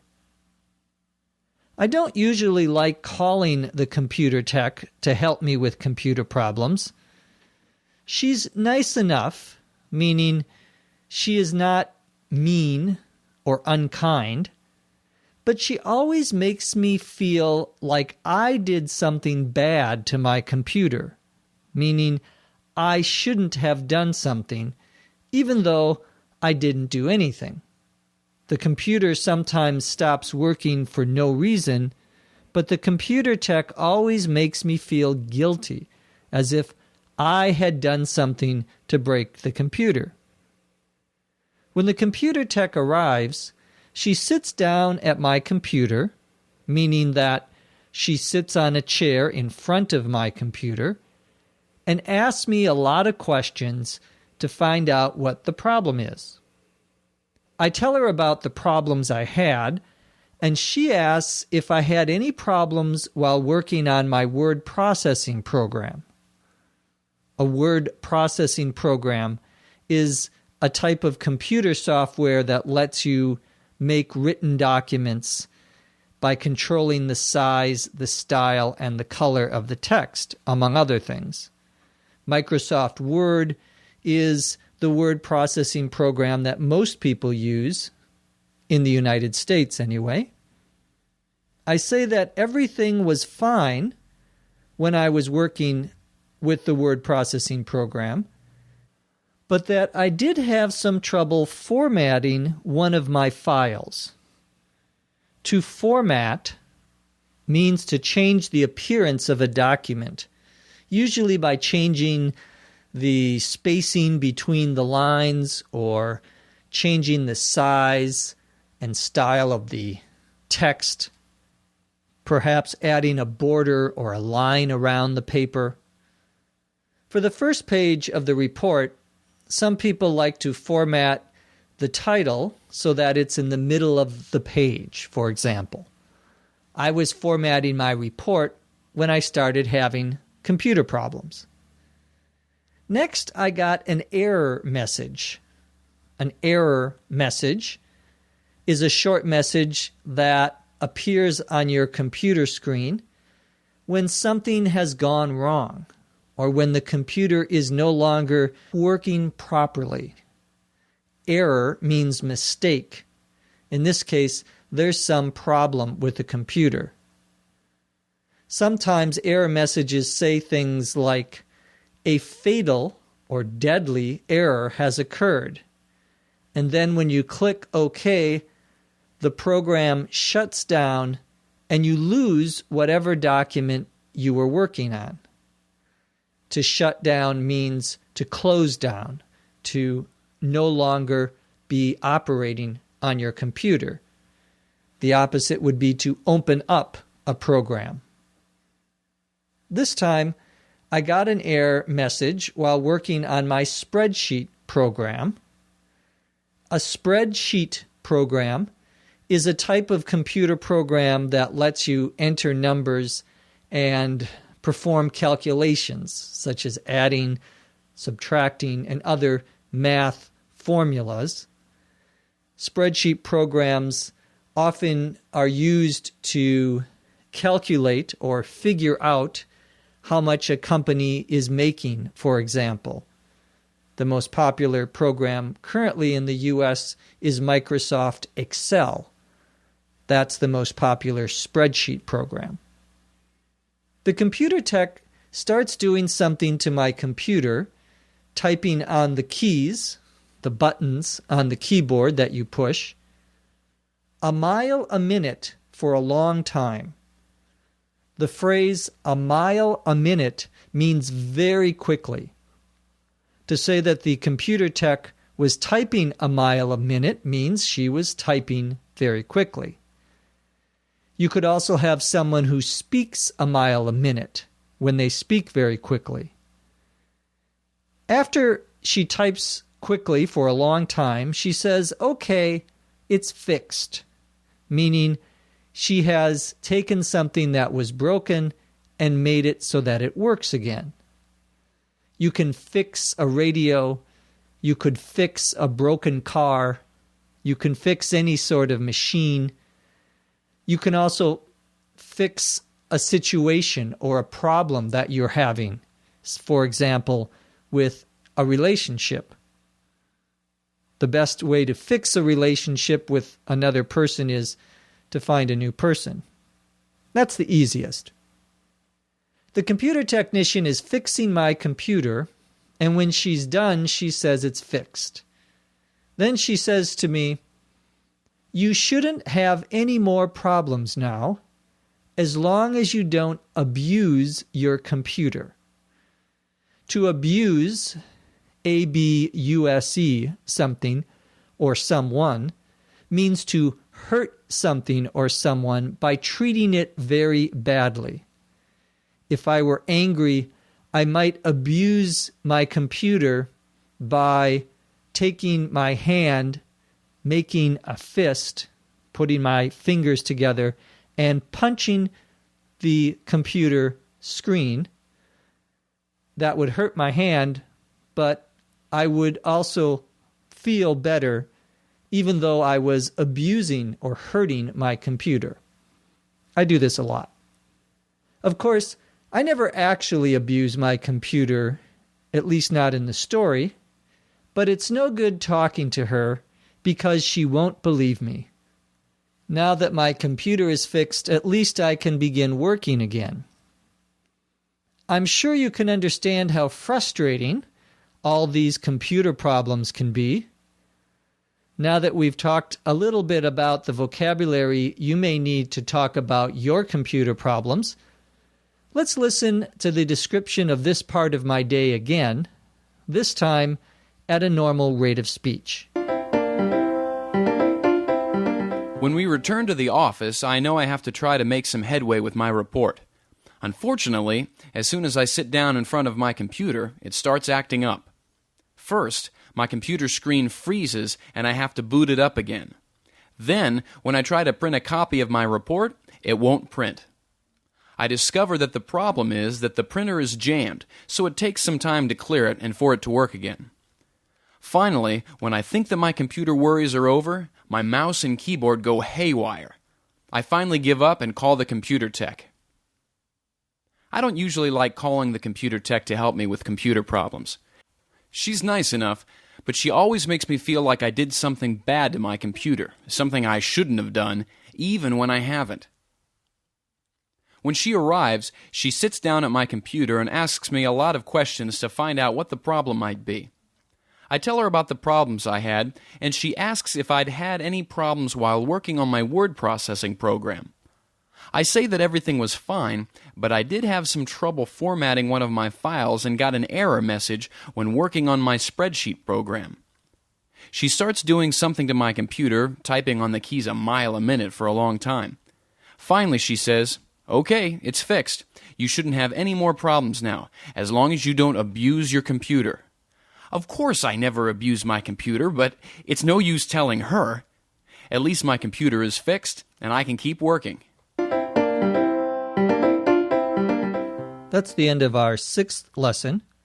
In our 7th lesson, I'm going to talk about scheduling a meeting at work.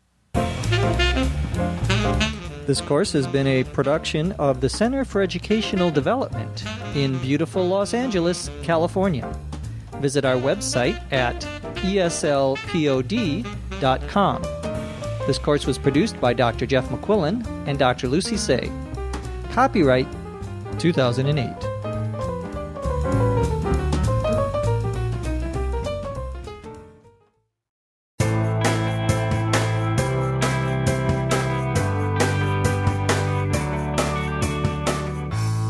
You're listening to eslpod.com's Using English at Work. Lesson 7. I'm Dr. Jeff McQuillan from the Center for Educational Development, your host for this course. In the 6th lesson of Using English at Work, we learned vocabulary that is used when we're having computer problems. In Lesson 7, we're going to learn how to schedule a work-related meeting in English. We'll get started by listening to our story at a slow speed. At 3 p.m., I get a call from one of our vendors who wants to set up a meeting for the following week. Since I was away from my desk at the time, she left a voicemail message. When I get back to my desk, I retrieve the message and listen to it, and then return her call. I call her twice, but she isn't there, so I leave a voicemail message for her. We're playing phone tag.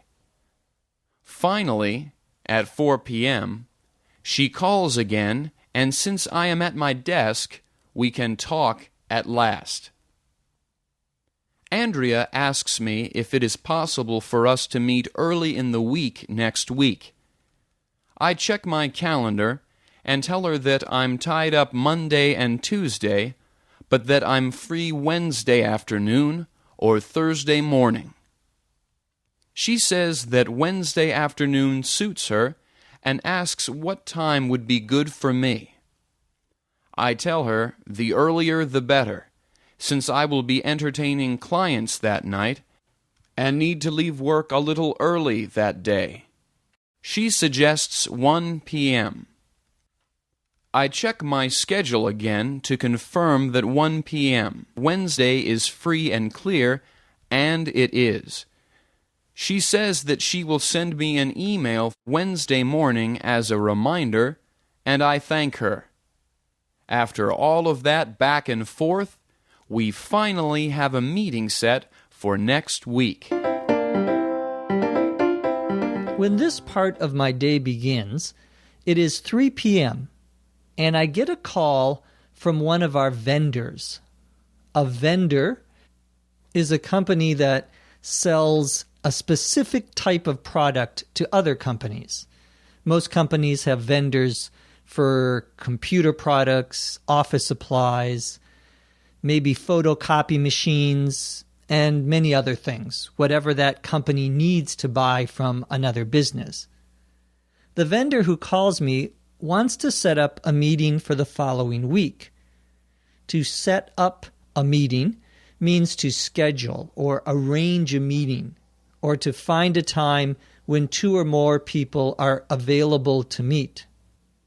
You might set up a time to have lunch with a friend, or meet someone to fix your broken sink in your house. You'll set up a time. The vendor called to set up a meeting with me for the following or next week. Since I was away from my desk at the time that she called, she left a voicemail message. To be away from your desk means not to be in your office, maybe because you're having another meeting or you're taking a break.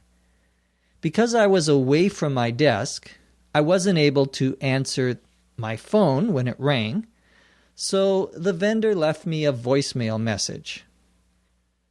When I get back to my desk or return to my office, I retrieve the message and listen to it. To retrieve means to get something, especially when we're talking about information, that was stored on a computer or, in this case, in a voicemail system. To retrieve a voicemail message, I have to call the voicemail system, enter my PIN or personal identification number, and then I can listen to the recorded message. Sometimes when you call someone in an office and they don't answer their phone, you may hear a message like this: "I'm away from my desk right now. Please leave a message and I'll return your call when I get back. That's a very common outgoing message. Outgoing here means that's what people will hear when they call you. After listening to the vendor's message then, I return her call. To return someone's call means to call someone back on the telephone after he or she has called you and left a message. When people leave a message, they usually give their name, their telephone number, and the time they called. I call the vendor twice, but she isn't there, meaning that she isn't answering her phone. So I leave a voicemail message for her. Now we're playing something we call phone tag. To play phone tag means that two people are exchanging voicemail messages but aren't able to actually speak to each other. For example, I start by calling you, but you don't answer your phone, so I leave you a message, a voicemail message. Then when you get the message, you call me, but I don't answer the phone, so you leave me a message.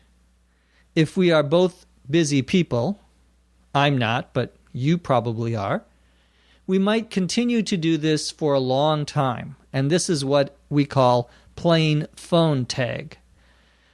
Tag, T-A-G, is a game that children play when one person is touched by another person and they become what we call it. You say, "You're it," and then that child has to run and touch someone else, and that person becomes it, and you don't want to be it. I don't know why we say it, but that's the word we use. Getting back to our story. Fortunately, I don't have to play phone tag with the vendor for very long. At 4 p.m., she calls me again, and because this time I'm at my desk or in my office, we can talk at last or finally. Andrea, who works for the vendor, asked me if it is possible for us to meet early in the week next week. The phrase early in the week usually means Monday or Tuesday, maybe Wednesday. The phrase late in the week usually means Thursday or Friday. The middle of the week, or midweek, usually means Tuesday, Wednesday, or Thursday. So someone may call you and say, "Let's meet late next week." They mean Thursday or Friday. Or, "Let's meet next week in the middle of the week, Tuesday, Wednesday, or Thursday." Before responding to her question, I check my calendar. A calendar is a schedule of the days and months of the year. It's also a person's personal schedule or list of when you are available to meet with someone and when you are busy, when you have other things going on or happening. I check my calendar to see whether I am available to meet early in the week next week, and I tell Andrea that I'm tied up Monday and Tuesday. To be tied up here means to be busy or occupied, and therefore unable to meet at a certain time. In other words, I'm tied up on Monday and Tuesday because I have other appointments those days, so I cannot meet with her then. If your friend asks you if you want to play basketball on Saturday and you're working that day, you would say, "I'm sorry, I'm tied up on Saturday. I can't join you." But if I tell my friend that I'm free on Wednesday afternoon or Thursday afternoon, then you're saying that you have time to meet during those particular days. So free is the opposite of being tied up. If you're free, you have time. If you're tied up, you have something else on your schedule. Andrea says that Wednesday afternoon suits her. I tell her that I am free on Wednesday afternoon. To suit someone means to be convenient for someone or not to create problems for someone. When Andrea says that Wednesday afternoon suits her, she means that she is available to meet with me on Wednesday afternoon. To suit someone can also be used more generally to mean that it's okay or it's acceptable to someone. For example, if your husband or wife asks you if you want to go on vacation to beautiful Los Angeles, California, you might say, "That suits me," meaning that you like the idea. It is acceptable to you. Then Andrea asks me what time would be good for me. This is her way of asking me what time I would like to meet. I tell her the earlier the better. The phrase "the earlier the better" means the sooner the better, or as early as possible. I want to meet in the afternoon, not in the late afternoon. The late afternoon would be after 3 or 4 o'clock. I'm asking to meet in the early afternoon.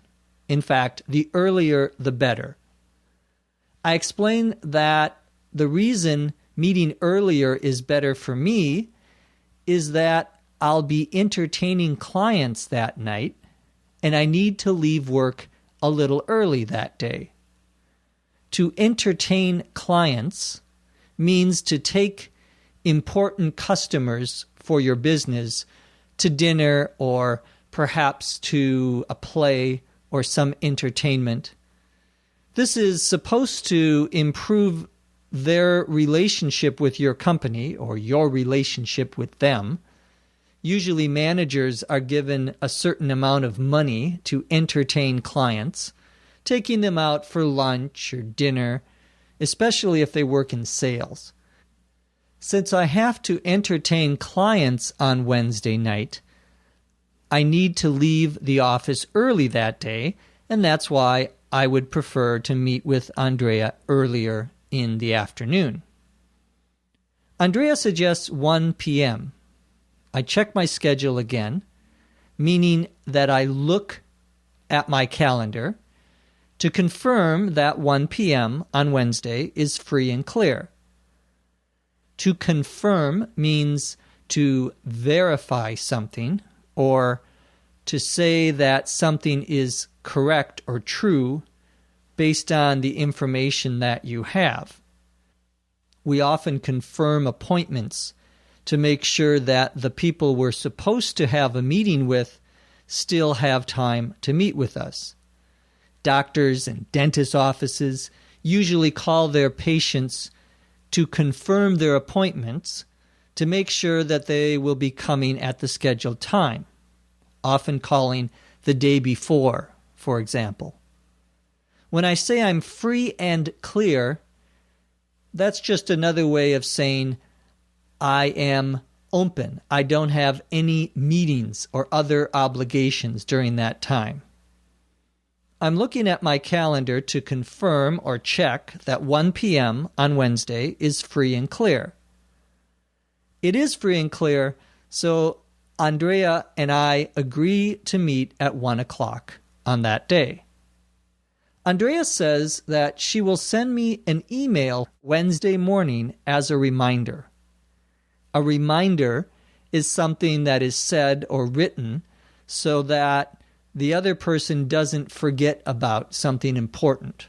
So when the dentist or doctor's office calls you to confirm your appointment, they're really giving you a reminder. Andrea doesn't want me to forget our meeting, so she's going to send me an email as a reminder. Many people write notes for themselves, for example, as reminders of the things they need to do. I thank Andrea for offering to send a reminder. After all of that back and forth, we finally have a meeting set for next week. Back and forth is a conversation where two people alternate in speaking. First I speak, then you speak, and so on and so on. We usually use this expression when there is a long conversation or we need to negotiate something. In this case, we're trying to find the best time that will be good for both of us. So we go back and forth. I say something, she says a date, I say no, how about that date? She says no, how about this date? And so forth. Andrea and I have been going back and forth, looking at our calendars, trying to find a time when we can both meet. Finally, we have a meeting set for next week. That's a good example of how meetings are scheduled at work in the U.S. Now that we've talked about this part of my workday, let's listen again as I describe how we scheduled the meeting, this time when I'm speaking at a normal pace. At 3 p.m., I get a call from one of our vendors who wants to set up a meeting for the following week. Since I was away from my desk at the time, she left a voicemail message. When I get back to my desk, I retrieve the message and listen to it, and then return her call. I call her twice, but she isn't there, so I leave a voicemail message for her. We're playing phone tag. Finally, at 4 p.m., she calls again, and since I am at my desk, we can talk at last. Andrea asks me if it is possible for us to meet early in the week next week. I check my calendar and tell her that I'm tied up Monday and Tuesday, but that I'm free Wednesday afternoon or Thursday morning. She says that Wednesday afternoon suits her and asks what time would be good for me. I tell her the earlier the better, since I will be entertaining clients that night and need to leave work a little early that day. She suggests 1 p.m. I check my schedule again to confirm that 1 p.m. Wednesday is free and clear, and it is. She says that she will send me an email Wednesday morning as a reminder, and I thank her. After all of that back and forth, we finally have a meeting set for next week. I hope that listening to me schedule a meeting with Andrea has taught you some new vocabulary that you can use in your own job the next time you need to set up a meeting. In our next lesson, Lesson 8, I'm going to talk about a meeting with my boss. This course has been a production of the Center for Educational Development in beautiful Los Angeles, California. Visit our website at eslpod.com. This course was produced by Dr. Jeff McQuillan and Dr. Lucy Say. Copyright 2008.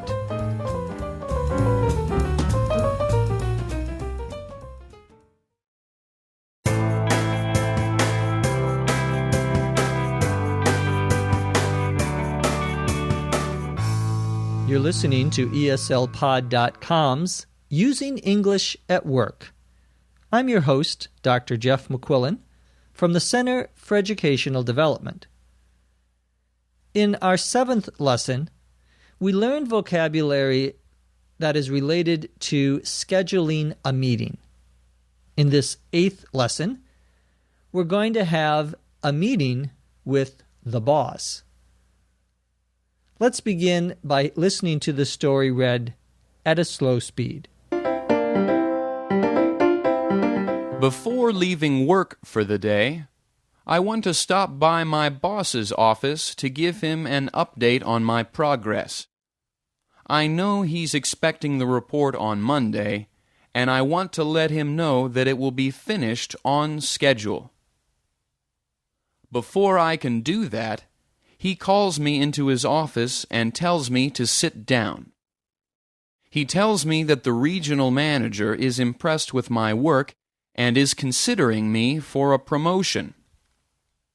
He says that this information is hush-hush, but he wants to give me the heads up. He says that the promotion would give me a new title and a small raise, but the most important thing is that it will put me in line to eventually become a regional manager myself.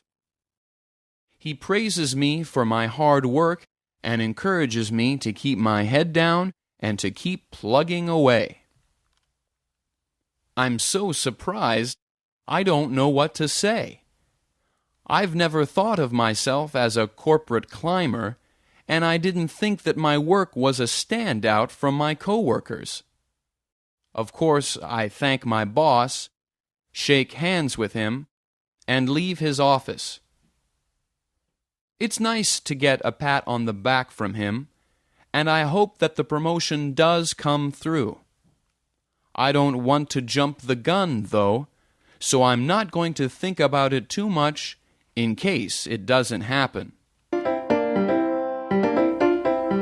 Before leaving work for the day, I want to stop by, or visit quickly, my boss's office to give him an update on my progress. An update is the latest, newest information about something. When you give someone an update, you're providing information about how your project or something else has changed since the last time you two spoke about it. Before you start on a trip, for example, you might want to get an update on the weather. If the weather is bad, you may change your trip. Progress is how quickly something is moving forward toward completion, or how quickly it is getting better or getting finished. If someone asks about your progress in learning English, they want to know if your English is getting better.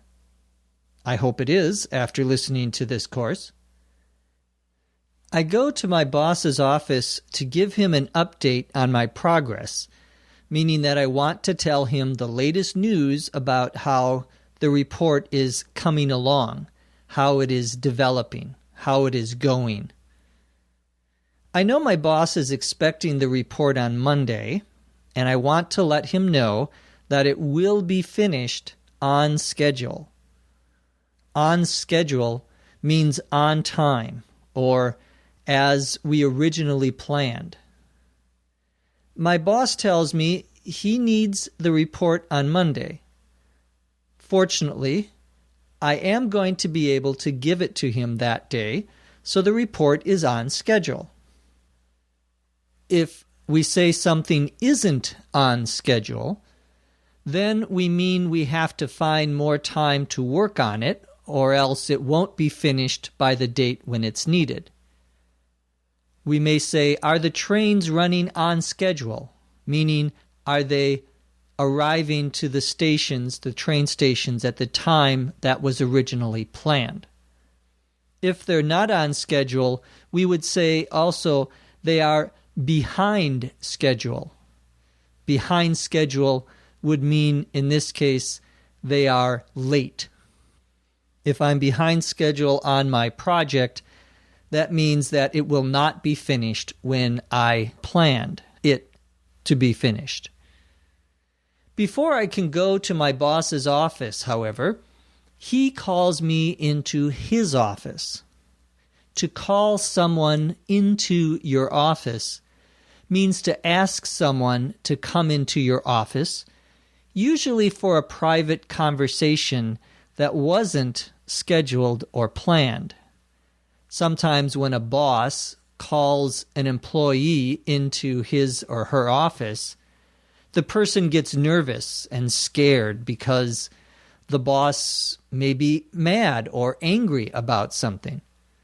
But in this case, I find there's nothing to worry about. I go into my boss's office and he tells me to sit down. My boss tells me that the regional manager is impressed with my work. The regional manager would be the manager of a certain large area.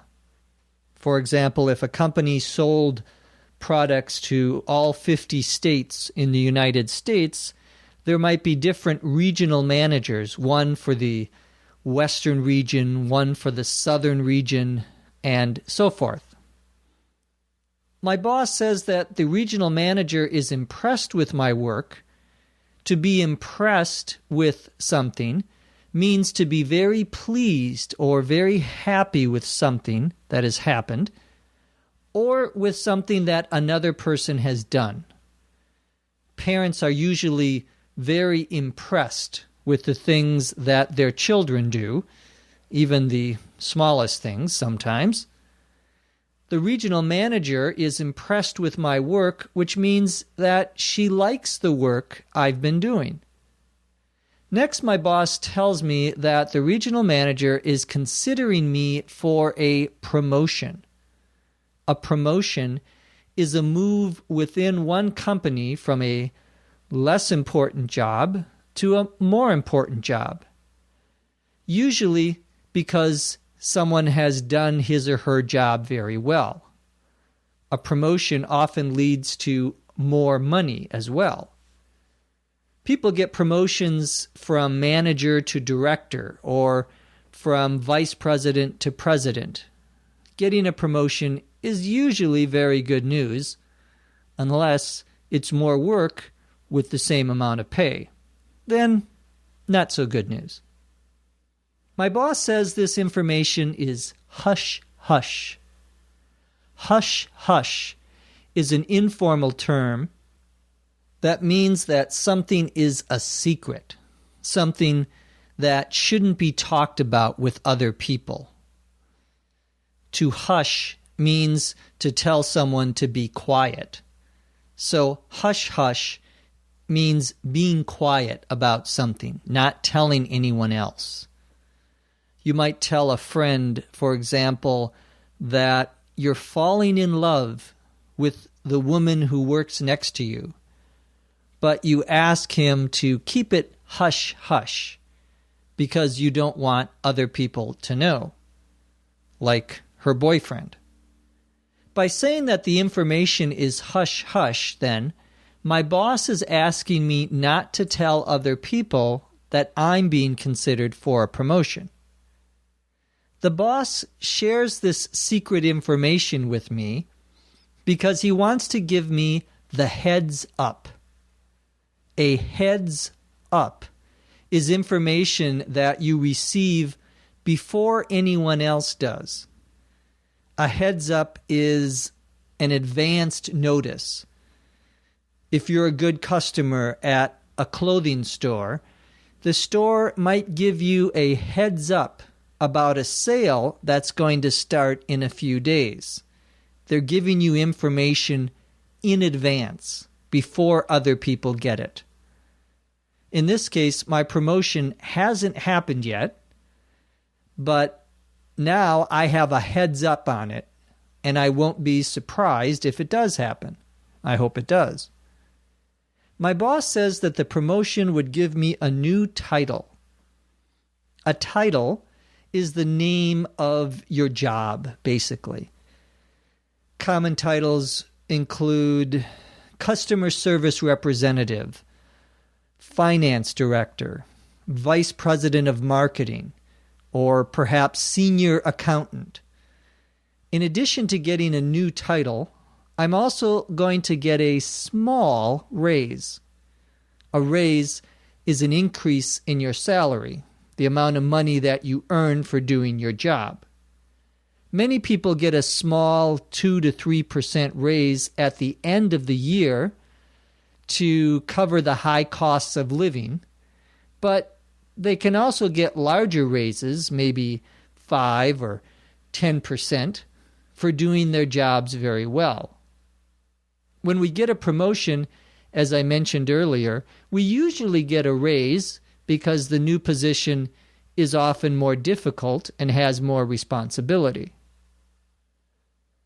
My boss says that the most important thing about the promotion is not the title or the raise, but that it will put me in line to eventually become a regional manager myself. To put someone in line means to help someone prepare for something in the future, especially for a personal or professional success. Doing more than your boss asks of you, or perhaps doing it faster than other people, may put you in line for a promotion. It's a way of preparing you for a promotion. Getting this promotion will prepare me to be a regional manager someday in the future. So it will put me in line to become that manager. Next, my boss praises me for my hard work.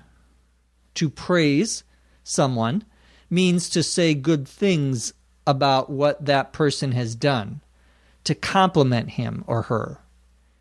It's nice to hear someone praise us because it lets us know that our hard work has been noticed and is being appreciated. It's always a good idea to praise employees when they do something very well. In fact, there's some research to suggest that praising employees will give you better performance than criticizing employees. After my boss praises me for my hard work, he encourages me to keep my head down and to keep plugging away. There are a couple of interesting expressions there. First, to keep your head down means to concentrate on what you are doing, not saying or doing things that will draw attention from other people or create problems. To keep your head down means to be working seriously and hard. If you're at the office and other people are fighting about something that doesn't involve you, you might decide to keep your head down and continue working so that you don't get involved in the argument. To keep your head down means to be focused on your work. If your wife is having a bad day, it might be a good idea to keep your head down. I know it is if that happens to me. That's just a little advice. To keep plugging away means to continue working very hard at something. For example, if you're learning how to cook, but you're having problems making good dishes, you decide to keep trying, however. You keep plugging away in order to become a better cook. My boss wants me to keep my head down and to keep plugging away, keep working hard until I get my promotion. I'm so surprised by all of this that I don't know what to say. I've never thought of myself as a corporate climber. A corporate climber is a person who wants to move up within a company or organization, getting better jobs, better pay, perhaps more power and responsibilities. A corporate climber is usually someone who is very ambitious, someone who is very focused on their work. I've never thought of myself as one of these corporate climbers. I don't think that my work is a standout from my coworkers' work. A standout, one word, is something that is the best, better than anything else. You might be a standout on the soccer team you play on. You score more goals or points than anyone else. You are the best player. You're a standout. Apparently, the boss and the regional manager think that my work is a standout because they're offering the promotion to me instead of to my poor coworkers. Even though I don't think of myself as a corporate climber, and I don't think that my work is a standout, I thank my boss, of course, and shake hands with him. To shake hands with someone means you turn to the other person, you put out your usually right hand in the United States, you hold the other person's right hand, and you move your arm up and down. In the U.S., we often shake hands when we meet someone for the first time and when we say goodbye, especially in a business situation. We also want to shake hands or sometimes do shake hands when we agree on something. In fact, we have an expression, let's shake on it, meaning let's shake hands as a way of showing that we are agreeing to something. We are coming to an official agreement.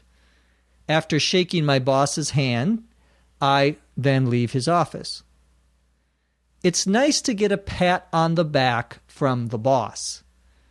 To get a pat, P-A-T, on the back from someone means to receive praise from another person, or to have another person say nice things about something you've done. When someone thanks you for what you did, especially at work, you are getting a pat on the back. This is an expression that doesn't mean the person actually touches your back. To pat something means to touch it, usually lightly. You can literally, actually, go up to someone and pat them on the back. That's a way of congratulating or thanking them. But the expression is just used to mean you are getting praise. You are getting appreciation. I say that I hope the promotion does come through or happen, but I don't want to jump the gun. To jump the gun means to do, think, or say something too early, before it has actually happened. I don't know for sure that this promotion is going to happen, so I don't want to jump the gun by thinking about it too much, because then I may be disappointed or embarrassed if the regional manager later changes her mind or decides to give the promotion to someone else. The expression jump the gun comes from running, such as races in the Olympics. The race begins, the runners begin when they shoot a gun up in the air. And when you hear the gun, then you can start running. To jump the gun means to start running before you hear the gun, to start running too early. Well, I don't want to jump the gun, so I'm not going to think about the promotion too much, just in case it doesn't happen. That way, I won't be disappointed. As you can see, the meeting with my boss went very well. Let's listen to the story again, this time at a normal speed. Before leaving work for the day, I want to stop by my boss's office to give him an update on my progress. I know he's expecting the report on Monday, and I want to let him know that it will be finished on schedule. Before I can do that, he calls me into his office and tells me to sit down. He tells me that the regional manager is impressed with my work and is considering me for a promotion. He says that this information is hush-hush, but he wants to give me the heads up. He says that the promotion would give me a new title and a small raise, but the most important thing is that it will put me in line to eventually become a regional manager myself. He praises me for my hard work and encourages me to keep my head down and to keep plugging away.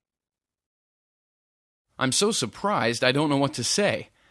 I've never thought of myself as a corporate climber, and I didn't think that my work was a standout from my coworkers. Of course, I thank my boss, shake hands with him, and leave his office.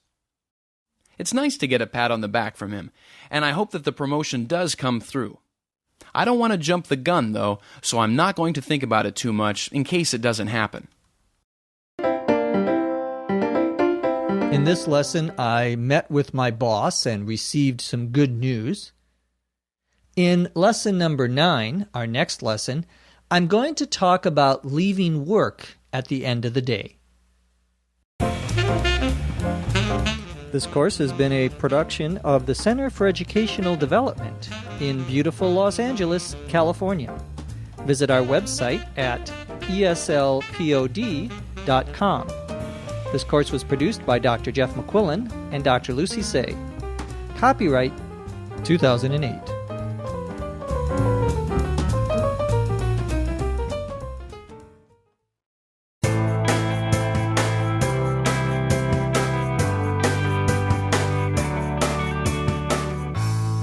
You're listening to ESLPod.com's Using English at Work. I'm your host, Dr. Jeff McQuillan, from the Center for Educational Development. In our last lesson, our 8th lesson in Using English at Work, we learned vocabulary related to having a meeting with the boss. In this 9th lesson, we're going to talk about leaving work at the end of the day. We'll get started by listening to the story read at a slow speed. I look at the clock and it's already 5:30. It's quitting time. I still need to put the finishing touches on my report, but I can do that on Monday morning before I submit it to my boss. Some weeks I have to take work home and burn the midnight oil, but not this week. I have everything under control, and I don't need to work over the weekend. I pack up my briefcase and shut down my computer. I put some important papers back in their folder and leave it in my desk drawer for safekeeping. I take the papers and files from my outbox and put them in my coworker's inbox. But when I get back to my desk, another coworker has put some new memos and papers in my inbox. I like to clear my desk as much as possible at the end of the week to avoid clutter, and I guess everyone else does too. I look at my desk one last time to make sure I haven't left anything behind, and I'm ready to head home. Weekend, here I come. When our story begins, I look at the clock and I see that it's already 5:30. It's quitting time. Quitting time is the end of the workday, the time when people are supposed to leave the office and go home. In reality, a lot of people work past the traditional quitting time, but in this story, I'm able to leave at 5:30. I say I still need to put the finishing touches on my report. A finishing touch is a small change, detail, or perhaps addition that needs to be made in order to finish something. When you're cooking, for example, a finishing touch might be to add some salt and pepper right at the end of the cooking process. When your wife is getting dressed in the morning, a finishing touch may be a piece of jewelry, the last thing that she puts on. I'm talking about putting the finishing touches on my report, which might be writing a little more text or perhaps formatting the document differently. I say that I can put those finishing touches on the report on Monday morning before I submit it to my boss. To submit here means to turn something into someone, to give something to someone, usually for them to look at and review. You can submit a job application if you are trying to get a job. Or you can submit a drawing in a drawing or art contest to win a prize. Once my report is finished on Monday, I'll need to submit or give it to my boss so that he can read it. Some weeks I have to take work home. To take work home means to do work at home, either at night or on the weekends, because you didn't have time to complete it at the office. I don't like taking work home, but sometimes it's necessary if I want to finish a project on time. When I take work home, I have to burn the midnight oil. To burn the midnight oil means to work or study very late at night when everyone else is asleep. Most people are sleeping by midnight. But if I am burning the midnight oil, I am working at that time. The expression comes from when lamps had oil in them and you would light that, the oil would burn so that you would have light. Fortunately, this week I don't have to take home work and burn the midnight oil. I have everything under control. The phrase under control means that something is manageable or that you can handle or control it. The opposite would be to say that things are out of control, meaning that you can't handle or manage the situation. When things are out of control, I have to take work home and burn the midnight oil. But this week, I have everything under control, so I don't need to work over the weekend. In order to get ready to go home, I pack up my briefcase. To pack up means to put something inside a briefcase or a suitcase or perhaps a box so that you can take it with you when you leave a place. If you move to a new apartment or house, you have to pack up everything so that you can move it to the new place. A briefcase is a rectangular box, usually with hard sides and a handle that business people traditionally use to carry their work papers. These days, a lot of briefcases also have a place for your laptop computer. We can still call these briefcases, or some people prefer to call them computer bags.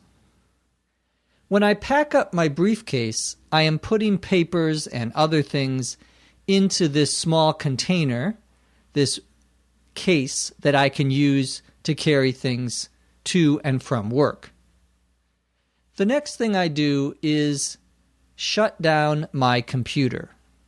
To shut down a computer means to turn off a computer or to turn off some other large device or machine. We use the same expression, to shut down. Some offices shut down the copy machine at the end of the day.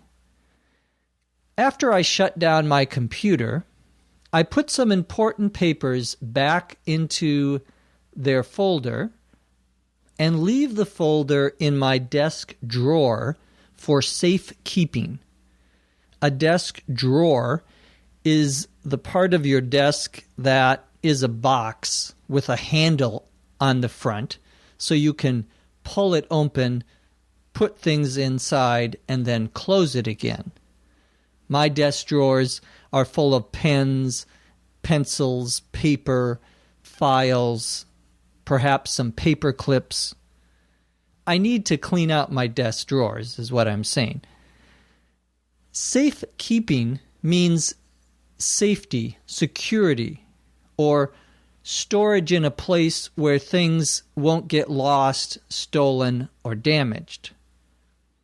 For example, I may take my wedding ring off when I'm going swimming, and I will put it in my drawer for safekeeping so that it doesn't get lost or stolen. We put our money in the bank for safekeeping. And you probably keep important documents in some place in your house or business for safekeeping. We often put them in a safe, which is a box, usually a metal box, that is locked. Next, I take the paper and files from my outbox and put them in my coworker's inbox. An outbox is a small rectangular container made of metal, plastic, or perhaps wood that sits on the top of your desk and holds papers that need to be given to other people. during the day, as I finish working on papers, I put them in my outbox, and then at the end of the day, I take those papers and I put them in the inbox of the people who need to see them. In the story, after I do that, I get back to my desk and see that another coworker has emptied her outbox and put some new things into my inbox. The inbox is where you put things that you need to work on. It's where other people put things that you need to work on. This, of course, means that I now have more work waiting for me when I come back the following workday. I like to clear my desk as much as possible at the end of the week. To clear something means to organize and remove objects that are on the table. Parents may ask their children to clear their toys from the floor or to clear their books from the table. Clearing my desk at the end of the week helps me avoid clutter. Clutter, C-L-U-T-T-E-R, means many small things that are unorganized, not being used, or not where they're supposed to be. The bedroom of a teenager is often full of clutter. I don't like my desk being full of clutter, and that's why I cleared it off, or cleared it. But when I came back, there were more papers in my inbox, so I guess everyone else likes to clear their desks to avoid clutter also. Finally, I look at my desk one last time to make sure that I haven't left anything behind.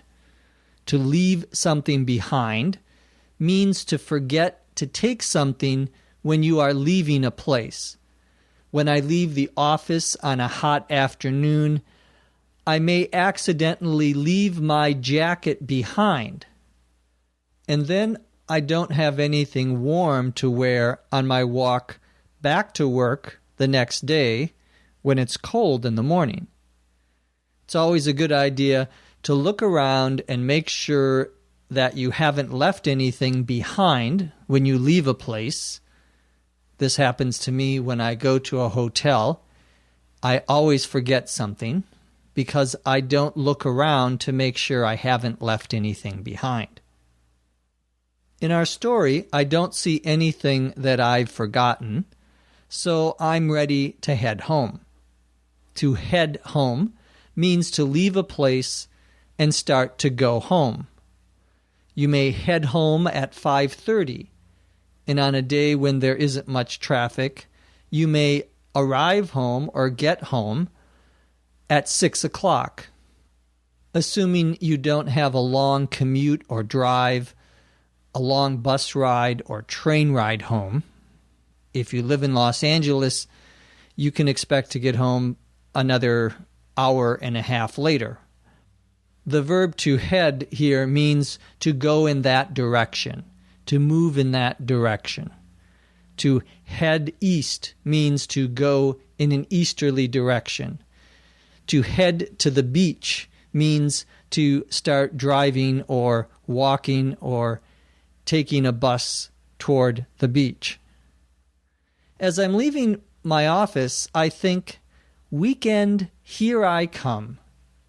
The phrase, "here I come," is used to show that you are excited to do something or to go somewhere in the near future. In this case, I'm excited to begin the weekend. You might say, "California, here I come," when you're excited about visiting or moving to California. In fact, there was a famous song, "California, Here I Come," was one of the lines or sentences in the song. Now that we've talked about the new vocabulary, let's listen to the story again, this time at a normal speed. I look at the clock and it's already 5:30. It's quitting time. I still need to put the finishing touches on my report, but I can do that on Monday morning before I submit it to my boss. Some weeks I have to take work home and burn the midnight oil, but not this week. I have everything under control, and I don't need to work over the weekend. I pack up my briefcase and shut down my computer. I put some important papers back in their folder and leave it in my desk drawer for safekeeping. I take the papers and files from my outbox and put them in my coworker's inbox. But when I get back to my desk, another coworker has put some new memos and papers in my inbox. I like to clear my desk as much as possible at the end of the week to avoid clutter, and I guess everyone else does too. I look at my desk one last time to make sure I haven't left anything behind, and I'm ready to head home. Weekend, here I come. That brings us to the end of our 9th lesson. In our 10th and final lesson, I'm going to talk about socializing with coworkers. This course has been a production of the Center for Educational Development in beautiful Los Angeles, California. Visit our website at eslpod.com. This course was produced by Dr. Jeff McQuillan and Dr. Lucy Say. Copyright 2008.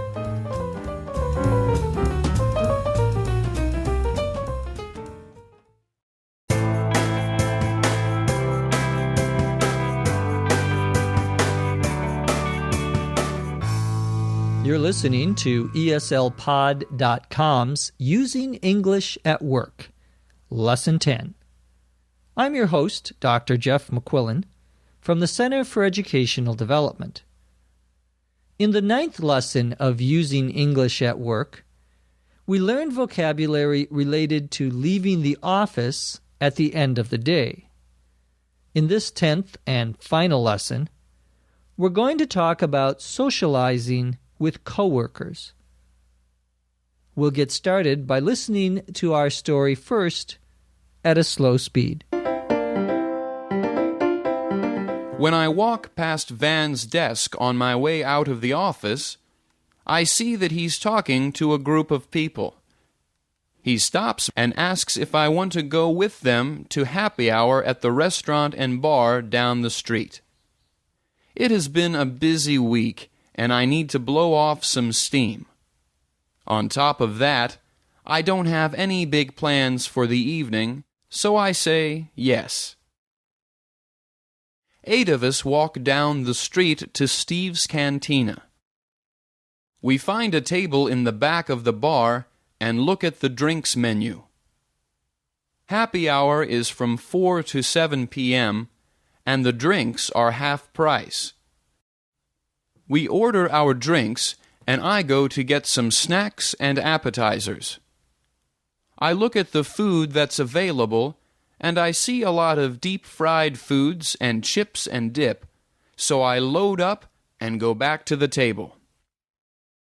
One of the guys, Brian, starts to grumble about work and to badmouth the boss. I'm in no mood to talk about work, so I change the subject. I ask everybody what his or her plans are for the weekend. Diana says that she's planning to kick back and relax.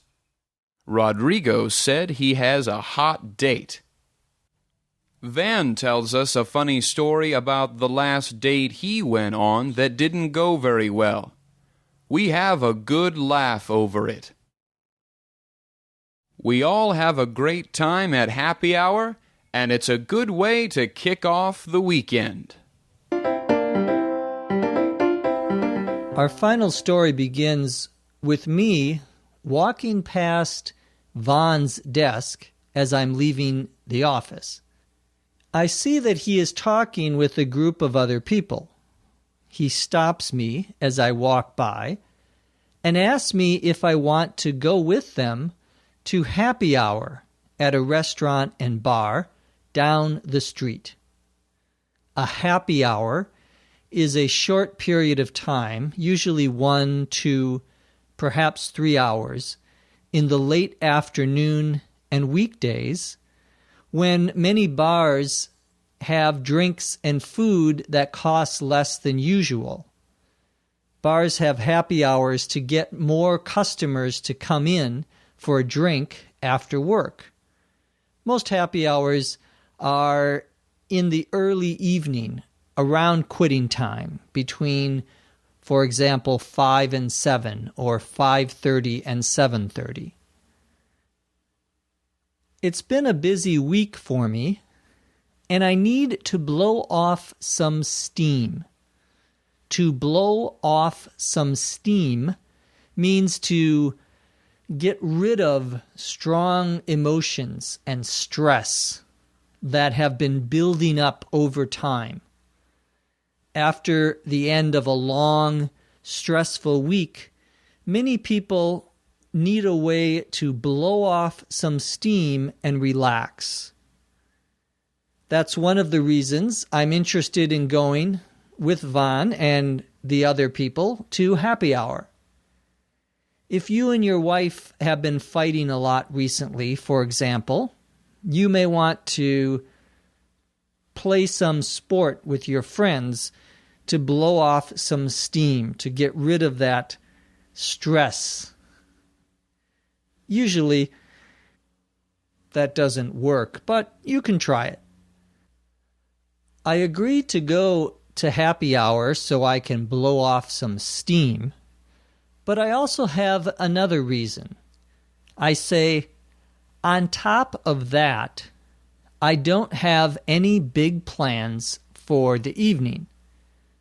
The phrase on top of that means in addition, also, or moreover. In other words, it's been a busy week. I need to blow off some steam, and in addition, I don't have any big plans. When we say we have big plans, we are talking about something that would be exciting or interesting to do. You may have big plans for your career, or you can have big plans for building a new house, something big and exciting. But I don't have big plans for this evening, so I say yes to Vaughn's invitation to go to happy hour with him and my other coworkers.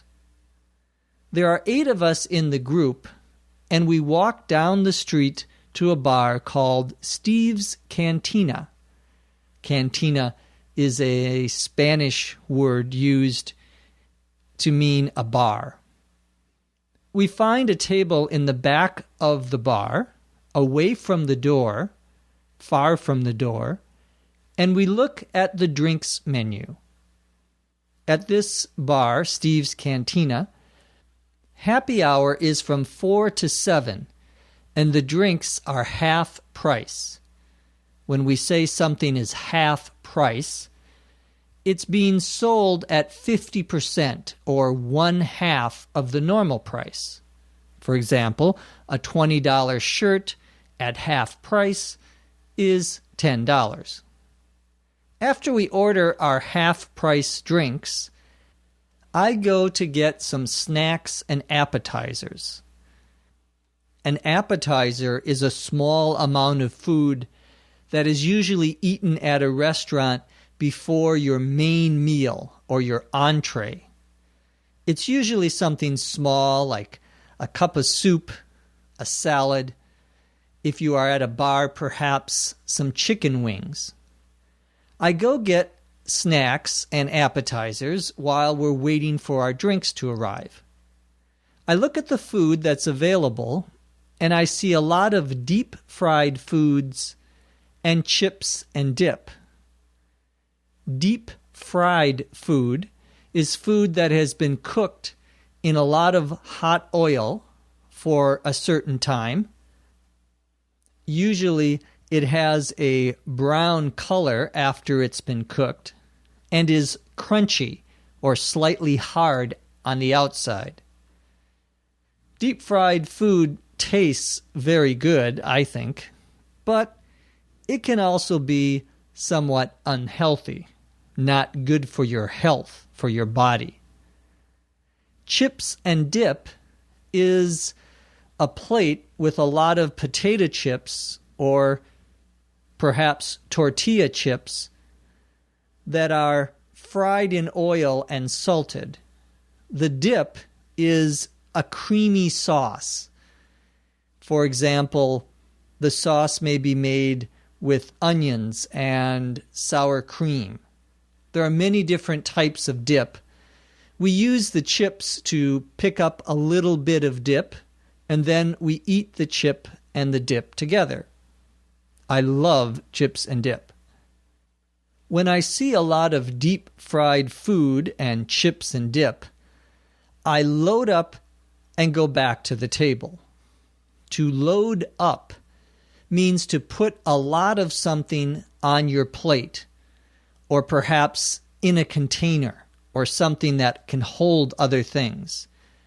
For example, if I'm moving from one apartment to another, I would load up my car with things from my old apartment to take to my new apartment. I'm putting as many things as I can into my car. When I get to my new apartment, then, I would unload or take those things out of my car and put them in the apartment. In this lesson, I'm loading up by putting a lot of food on my plate. Then I go back to the table where my coworkers are, and I say, I'm going to eat this all by myself. You can't have any. No, I don't say that. I'm a nice person, so I let them eat the food also. One of the guys, or male coworkers, is Brian. We use the word guy to informally refer to a man. Brian starts to grumble about work. To grumble means to complain quietly, or sometimes not so quietly, about something. You're not saying it very loudly so that everyone can hear you, but you're indicating that you are unhappy by the things you say. In this case, Brian is grumbling, probably talking about the reasons why he doesn't like his job. Brian also starts to badmouth the boss. To badmouth someone means to say bad things about another person. It's never a good idea to badmouth someone, because that other person may hear you, or people that you are talking to might tell that person, especially if that person is your boss. When Brian starts to grumble about work and badmouth the boss, I'm in no mood to talk about work. If someone is in no mood to do something, it means that he or she does not want to do something. They're not interested in doing something. If you feel sick, for example, you probably are in no mood to go outside and play in the snow, or simply to go outside. I'm in no mood to talk about work, meaning I don't want to talk about work, since it's Friday and it's the beginning of the weekend. So I change the subject. To change the subject means to say or do something that gets people to stop talking about whatever they're talking about now and begin talking about something else. If your wife or husband asks you to do something that you don't want to do, you may change the subject, so perhaps they'll forget about it. That's what I'm doing here. I'm changing the subject so we can talk about something else, not work. To do that, I ask my coworkers about their plans for the weekend. Diana says that she's planning to kick back and relax. To kick back means to stop working and start having fun. I like to kick back after a long day by sitting on my couch and watching a baseball game, at least during the summer. To kick back is a somewhat informal expression. In our story, Diana is going to kick back and relax. Rodrigo says that he has a hot date. A date is a romantic meeting between two people, and a hot date is a date with a very attractive or sexy person. Unfortunately, not all dates can be hot dates. Next, Van tells a funny story about the last date he went on that didn't go very well. Van's story is about something that went wrong on his date. We have a good laugh over his story. To have a good laugh means to laugh very loudly and for a long time about something that is funny. Many people go to comedy clubs or watch funny movies because they want to have a good laugh. We all had a great time at happy hour, and it was a good way to kick off the weekend. To kick off means to start something with some action or event. You might kick off a party with some good music, or kick off a conference with a keynote or introductions. We've kicked off or begun the weekend by going to this happy hour and having a lot of fun. Now let's listen as I describe how I socialize with my colleagues again, this time speaking at a normal speed. When I walk past Van's desk on my way out of the office, I see that he's talking to a group of people. He stops and asks if I want to go with him to the happy hour at the restaurant and bar down the street. It has been a busy week and I need to blow off some steam. On top of that, I don't have any big plans for the evening, so I say yes. 8 of us walk down the street to Steve's Cantina. We find a table in the back of the bar and look at the drinks menu. Happy hour is from 4 to 7 p.m., and the drinks are half price. We order our drinks, and I go to get some snacks and appetizers. I look at the food that's available, and I see a lot of deep-fried foods and chips and dips, so I load up and go back to the table. One of the guys, Brian, starts to grumble about work and to badmouth the boss. I'm in no mood to talk about work, so I change the subject. I ask everybody what his or her plans are for the weekend. Diana says that she's planning to kick back and relax. Rodrigo says he has a hot date. Van tells us a funny story about the last date he went on that didn't go very well. We have a good laugh over it. We all have a great time at happy hour, and it's a good way to kick off the weekend. That's the end of our 10th and final lesson. It's also the end of our course. I hope that you've enjoyed listening to this course as much as we did putting it together. Please visit our website at eslpod.com to find other courses to help you improve your English. From Los Angeles, California, I'm Jeff McQuillan. Thanks for listening. This course has been a production of the Center for Educational Development in beautiful Los Angeles, California. Visit our website at eslpod.com. This course was produced by Dr. Jeff McQuillan and Dr. Lucy Say. Copyright 2008.